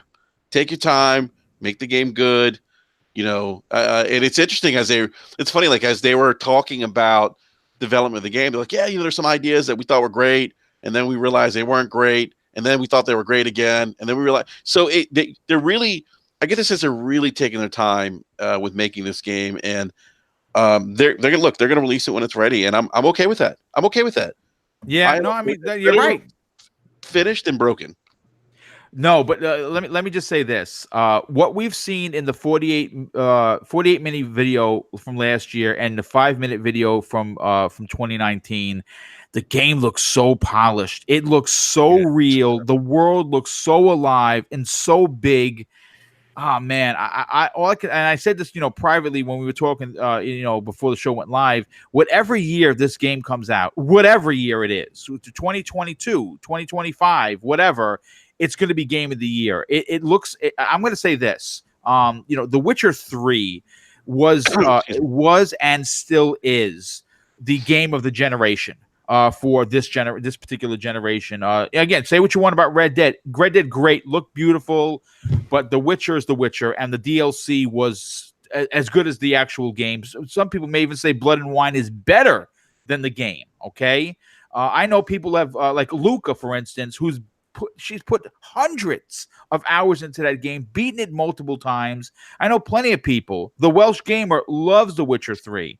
So it's a genre-defining game, and I think that we're going to get Cyberpunk again. It's probably going to come out, I'm hoping, early next year. But if it comes out as let's say hypothetically launch title for the PS5 and Xbox Anaconda, whatever generation this game falls onto, it's going to be once again. CD Projekt Red is going to have that game of the generation. Slow-Mo, what are your takes on? Did you get a chance to watch the video? Yes, I did, and this game's going to be amazing. Yeah, I'm with you. This game is going to be game of the year when it comes out. Like wow. it's that damn good looking, and just going back to I didn't see too much of like combat kind of things. Like you see a lot of like atmosphere in this video, a lot of atmosphere, a lot of talk of the characters, and some of the things that we also saw in the footage last year. But going back to that footage last year, that was 45 minutes to an hour. Just the different ways that you could tackle a mission. The claws coming out of the character's arms and climbing up walls. The bullet time, look, it's amazing. It looks like it's like next level storytelling, next level RPG elements. This is CD Projekt Red is as we all know one of the best devs out there, and I think they're putting their foot all the way in this one. So yeah, I just can't wait. Like if it comes out next year, cool. 2021, I'm fine with it. Like, just look, and I know them. They're going to release the game when it's ready. They're not going to release it before it's it's not going to feel incomplete or anything like that. It's going to come out when it's ready. So I'm just ready to play it. I mean, whenever it comes out, I just know I'm putting everything to the side, and this is going to be my game for how many hours it takes me to finally get through it. That game is going to be hundreds of hours worth of play. They said it. It has a total of 6 boroughs. You say, well, what boroughs? What does that mean? Well, think of New York City, right? There's Queens, there's Manhattan, there's Brooklyn, there's the Bronx, there's 5 boroughs. There's 6 boroughs in Cyberpunk 2077, and they look massive. Mm-hmm. So, I mean, there's so much story that's going to go into this. You're going to be, like I said, this is going to be a game that defines a generation. That's going to define. I think it's going to be the benchmark of what the big open world games are going to have to measure up to moving forward once it releases. Don, I want to get your opinion on this. Cyberpunk. Did you get a chance? Well, I don't know. Did you get a chance to watch the video, the featurette? Yeah, I did get a chance. I actually was just watching it as we're chatting about it. Yeah, I don't know. I like what CD Projekt Red has done, but I've never really fallen in love with any of their games yet. So I'm willing to give this one a shot for sure, and I'm hoping it's really good. I just hope a lot of people are just willing to give the game a chance of what it's trying to be instead of trying to force it to be something else. There was a lot of talk about third-person perspective earlier that people were upset, and I think all that's died down now. So it's nice that they're just doing their thing, and I wish them the best of luck, man. I'm excited to try it out and get lost in a world, but I don't know, another open world game. I'm getting kind of. Oh man, I'm all in. I never get bored of those. I like a good buffet every once in a while, but I also like a good dry aged steak, and that's the thing with. Hey, Don, I want to piggyback off what you just said, man. That's why I'm loving Devil May Cry 5 so much. Yeah. Like you have to mix it up, right? Yeah. Like that's the thing. Like it's not that an open world game is bad, but I can only add so much to that to my diet where I have to have a more condensed experience. You want to have freedom and maybe say in a linear story of like your actions and what you do, which what makes it fun. That's what gives people that feel like they're in control of the product. But sometimes I just don't. I just like to be able to go to the next thing and just do the next thing, and instead of having to try to figure out some in-depth like tree or something like that. Like, and it's not knocking to those who enjoy that stuff. It's just I like linear games every once in a while. Actually, majority of the time, and I would say I like open world games sprinkled in there. So I think what's really going to win this game over for me personally is how many open world games I'm interested in at the same time. And a lot of times, if there's too many open world games open at the same time or coming out at the same time, I just skip them. I'll pick one and then I'll usually skip the rest. Is usually what ends up happening. So I hope this is the only one when it's released. So yeah, I mean, well, we'll see. I didn't know, Boom. I didn't know this game was based off a tabletop game. Yes, yeah. It takes place, I believe, 10 years. Or I mean, I could be wrong. It takes place after there's all new lore. And if you watch the video, it says it takes place in a parallel universe. So CD Projekt Red could have just went crazy with, so it's not, it doesn't have boundaries of where it can and can't go, which I think is amazing because they're fantastic storytellers. But yeah, it was actually like a D&D game, which is bananas. To think about that for a second, it went from pen and paper to what we saw in this video, and all I can say is, "Holy shit! Sign me up!" Let's say, hopefully they have a collector's edition of some sorts, so I could buy it because I love collector's editions. But Dean, I want to get your opinion on this. Did you get a chance to watch the video, and how excited are you for Cyberpunk 2077? I did have a chance to watch the video earlier. I was kind of tired when I watched it. I think I need to watch it 2 more times. But yeah. When The Witcher first came out, I made the mistake of playing it and then stopping for a while. And then when I finally went back and replayed it, I was like, why did I never play this? Like, why did I wait a couple of months? Witcher 3 is literally one of the best games ever made. Like, the side missions, the world, everything about it. So whenever Cyberpunk comes out, whenever they decide to release it, whatever backlog I'm struggling with or whatever games I have, they're all going on hold because day one, I'm going to be there and I'm going to be ready to invest whatever time I can into the world that they're going to be creating. Everything I've seen, I did watch the 40+ minute video that came out last year. I've seen that roughly 4 times or so. Treat them in the first day of release, but I'm so hyped for this game. CD Projekt Red have proven themselves with the Witcher series, game after game. Just how much the games grew from the Witcher 1 to the Witcher 2. Even if you haven't played them, if you just look at them on YouTube, Witcher 2 going to 3 to being a big, massive open world, them never doing anything like that because the first 2 were kind of linear. And then they go open world and they do it better than everyone. It's you should probably stick to open world games. You just kind of have a thing for it. I can't wait because the whole team, Cyberpunk, that's my jam. It's pretty interesting. It's just everything, the music, the way the city is built, the interaction with the people, just how alive everything seems to be from just the videos that they've shown. I am invested in this game. I can't wait to make my own character, and I just can't wait to mess around, drive, just everything that you can do in that game. I'm going to do it. And I do hope they take their time, even though we all know they are. They've already stated numerous times they're going to release the game when they're ready. Like you all said, whenever that is, this year, 2020, 2021, whenever this game comes out, I'm going to be on board and I'm going to be playing it day one, regardless of the games that I'm currently playing when it releases. Yeah, no, I mean, listen, again, I think I don't think you're the only one. I think it's gonna, it has the potential to break records like Red Dead, like GTA 5 when it came out. It's gonna break Witcher records like crazy. It's gonna be a game that people are gonna be playing for a very long time, and it's CD Projekt Red. They already said no battle royale, and they said no season passes. All the content is gonna be free. More than likely, they're going to do what they did with The Witcher with that 15 weeks of free DLC each and every week because they're amazing. They're the darlings of this generation, and they're one of the most trusted and respected developers. And they're small. They're not the biggest developer for sure.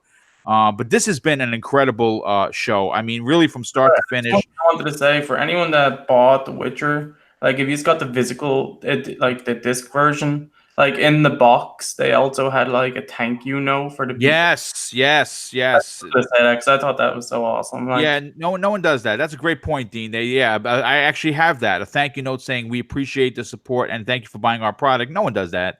Everyone treats it like a business. And again, gaming is a business, but once again, this has been great. First of all, I want to say a big thank you to Yobi Dren for offering to give away Devil May Cry live on the show. I held back on doing it early and mid-show because I wanted everyone to get in here and get a chance to retweet the Peace, Love, and Life, which is Yobi Dren's tagline, because he's a guy that loves the community, loves life, and he wants just to be a big part of it. And he is. Secondly, I want to thank the chat. I saw, I'm gonna, running the show. I try not to respond to trolls. I let the chat handle their business unless it gets out of control, and then I have to step in and I go from officer friendly to Mr. Nasty, because I'm going to say this. I'm not going to call the guy out by name. The chat knows who the asshole is. If you don't like the content, and if you're coming here to be an asshole, then you know what? You may want to reevaluate your own life. Because I'm sure there are other things that you could be doing that will be certainly more important than coming to a show and just being a hateful bastard. So don't do that. Give me a thumbs down, leave the chat. It's okay. Unsubscribe, unfollow, call me an asshole. That's fine. I get it. Just don't bother to chat because, like I said, dude, I'm gonna ban you if you haven't already been banned because Lethal Papa and UK Dazarus take no shit. So this is a peaceful place. There's a lot of love here. Everyone that comes through the door, regardless of what flag you fly, you get a hug from Boom. Just don't come here to be a dick. It's unnecessary, and it's insulting to me because I put a lot of work into these shows, and people come here because it's fun. So don't ruin it for everyone else because you don't have a life. That's not my problem. That's yours, and you should definitely address that. But I want to say to my panel, guys, you knocked it out of the park once again. Having you guys on here is not only a pleasure, but it's a complete honor. I value your time. I respect all of your opinions. And as normal, you guys were fantastic. Let's get you out of here because it's been 2 hours and 15 minutes. I'm sure your ass is numb, just the same as mine. So let's start with Slow-Mo. Slow-Mo, listen, dude. We have become very good close friends. I'd like to believe. I love your opinions. I respect your opinions as well. You are very vocal on social media, but you're respectful until someone chooses not to be. And we saw that this week where people not everyone is going to agree, and that's okay. You don't have to shove your opinion down someone's throat because that's not a good way to be. Accept people's differences and just move it on. Even if they don't agree with you, it's fine.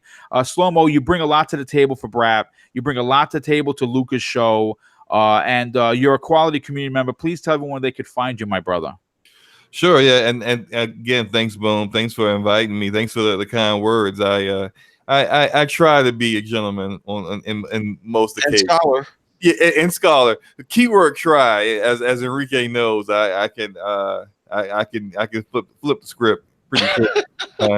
But yeah, thanks again. You guys can find me on Twitter, same name, Slow-Mo Backslap. I typically speak my opinion on what's going on in the gaming community and games and what games I'm playing, and uploading clips of games I'm playing whenever I can, and just generally just enjoying gaming for what it is, and not really console warring like some of the other people out here do. But if you bring the console warring to me, or bring the drama to me, I will. I'll give you what you've been asking for. But yeah, again, thanks for inviting me, and great show, great topics, and great panel. Everyone brought a great perspective. I really appreciate the Don's thoughts as a developer on a lot of these games, and look, I love differing opinions, because then that's how you learn things. You learn things new. You learn things that you didn't hear before. We're not perfect, so we can't have all information all the time. But when someone else brings a different perspective, that's when you can grow. So yeah, listen, dude. Like I said, you bring a lot to the table. You're a gamer at heart, and that's what's important. You play games to have fun. Opinions are okay, but again, I want to stress: shoving your opinion down someone's throat is unsportsmanlike conduct, in my opinion. So don't do it. Just move on. Again, not everyone's gonna agree. And rest in peace to that guy that got killed on Twitter. Yeah, well, it's just it was getting killed. If he politely said, it was decimated, destroyed, particle space dust, whatever you want to call it. But hilarious. Enrique, I want to get to you, dude. Listen, your channel deserves 10 times what it has for subs. You bring thank you. A lot of passion to your shows, a lot of sensibility. There's logic behind the way you talk. You don't shoot from the hip. That's really what I appreciate about you and your show. Please tell everyone where they can follow you on Twitter, and more importantly, subscribe to the amazing channel. Absolutely. Well, again, Boom, I just want to say thank you. Great set of topics, man. Great panel. Great live chat as always, except for that one individual who was console warring, despite whatever he said. You slow-mo, I saw that. Boom, I can't thank you enough, man, for the kind words and for having us on. And if you want to give us a follow on Twitter, you can follow me at @brap_podcast. And if you haven't subscribed yet or watched our show, you can find us on YouTube at the Basement Radio Arcade Podcast. We podcast live every Wednesday night at 9 p.m. Eastern Standard Time. So definitely come check us out, hang out with us, and we like to have a good time and talk video games. I do want to say something real quick, Boom. Capcom, wow. Thank you, Capcom. Yeah. What a resurgence for Capcom. And this is great for the gaming industry. I'm excited. And I'm telling you, I think we're gonna get another Onimusha. Oh yeah. Well, listen. If you haven't played the HD port, please pick it up. It's $20. You're telling, besides it being a great game, because I beat Onimusha. I bought it this year. It's $20. You're telling Capcom you want another Onimusha. So if you want another one, buy it. Wait for it on sale. I don't care how you get it, but play it. It's fantastic. And yes, Capcom has been knocking it out of the park. Don, I know you got to run, brother, so I'm going to get you out of here. You are one of my favorite developers that I know. I don't know many of them, but you're definitely on the top of the list. You're definitely a mud truck professional driver, but you also bring like I said, when you show up to these shows, you don't come on half-cocked. You bring a lot of intelligence behind the way you speak, especially coming from a developer's point of view. And I think that's really important because, a lot of us, like me, I don't know anything about developing. I wouldn't have to, if you told me, Boom, die or code, then I guess it's just over. Put the dirt on and bring some nice flowers because it's over for Boom. We'll at least tease you with a donut or something. Maybe, yeah. You know what's funny? I never bought donuts in uniform because I was self-conscious. I would never. Oh, God. Yeah, that's right. So there you go. But I like donuts now. I'm not in uniform anymore, so I can eat them. But anyway, Don, you're on a couple of shows. And you do your own videos. Your YouTube channel, I think, deserves people to subscribe to it. And of course, you're on the next podcast as well as being guests on many shows. Tell everyone where they can follow you on Twitter and tune in to where you're going to be. Yeah, I think this is the last show of the week. I'm probably going to be on next sometime this month. I just haven't decided when that time is right, and all that good stuff. But yeah, best thing to know what I'm doing, just follow me on Twitter. I'm actually starting to post things on my YouTube channel. I posted something this last week. So you kind of have to click on it to see what that was all about. And I'm trying to grow the YouTube channel. It's a different way to kind of reach the community. And the general idea is if the YouTube channel grows to a certain point where it generates any sort of revenue, I want to take about half that revenue and just give it back to the community in some sort of form or fashion, something unique. Nice. So it just depends on how much that grows of what I'm be able to do. So yeah, if you want to see what I'm up to, you can also subscribe to me on my YouTube channel, and my link's on my Twitter link. So. Okay. Well, yeah. Well, everyone's information is in the show notes. All their links to everything is there. You just got to click on the show notes, hit the down arrow button, and all of their information is there. It's a click away from subscribing and following them on Twitter. And last but certainly not least, Dean from Creating Beyond Limits. Dean, you have a lot going on. You got a new home. Congratulations on that. You got a new pup, which has obviously been giving you a little trouble. And obviously your channel is fantastic. You offer so many different types of content, whether it's J-pop, opinions, whether it's movie trailer opinions, whether it's your opinions on the gaming space itself. I really enjoy what you do. We became very good friends working with you on Coffee Casuals and Consoles. And of course, I will have you back as soon as you have another Free Friday. Please tell everyone where they can follow you, but more importantly, subscribe to your awesome and amazing YouTube channel. Well, like you said, the link is in the description box below.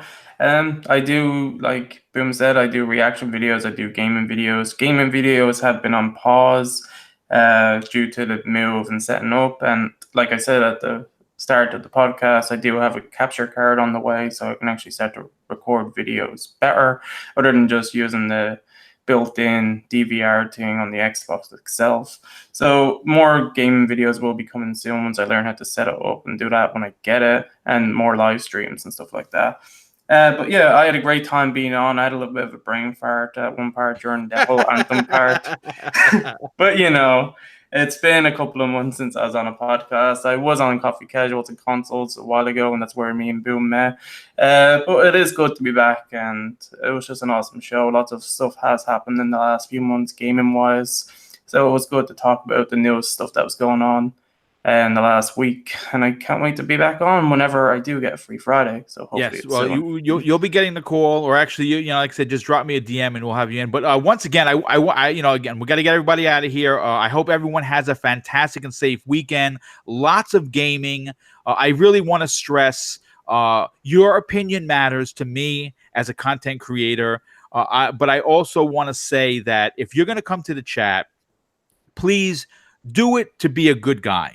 I don't like to curse. I don't call people out. I don't name shame. But I will defend my chat. My chat is my family. And in such, the horns, when it's challenged, will come out. And again, I think I come off as a very nice guy. That's not an act. This is who I was in uniform. This is who I am out of uniform. But if you're gonna come onto the show and you're gonna come onto the chat, and you're going to be that thorn in people's sides, understand, I will destroy you where you stand. You will be exiled and bounced. And if you keep coming back, I'll take it further with Google. I've done that. I've made complaints, and I've gotten people, their IPs closed down because of it. So don't be that person. Just don't do it. Be a good guy. And if you don't have something nice to say, my pop told me when I was a kid, Craig, don't say anything at all. And real quick, before getting everybody out of here, it doesn't cost anything to be nice. So just be nice. Anyway, once again, thank you to the chat. Thank you to Yobi Dren for the giveaway. Thank you for the donations, for the super chat. Thank you to my panel. Once again, have a fantastic weekend, and I will see everyone next week on the newest episode of Breakfast with Boom. Take care, everybody.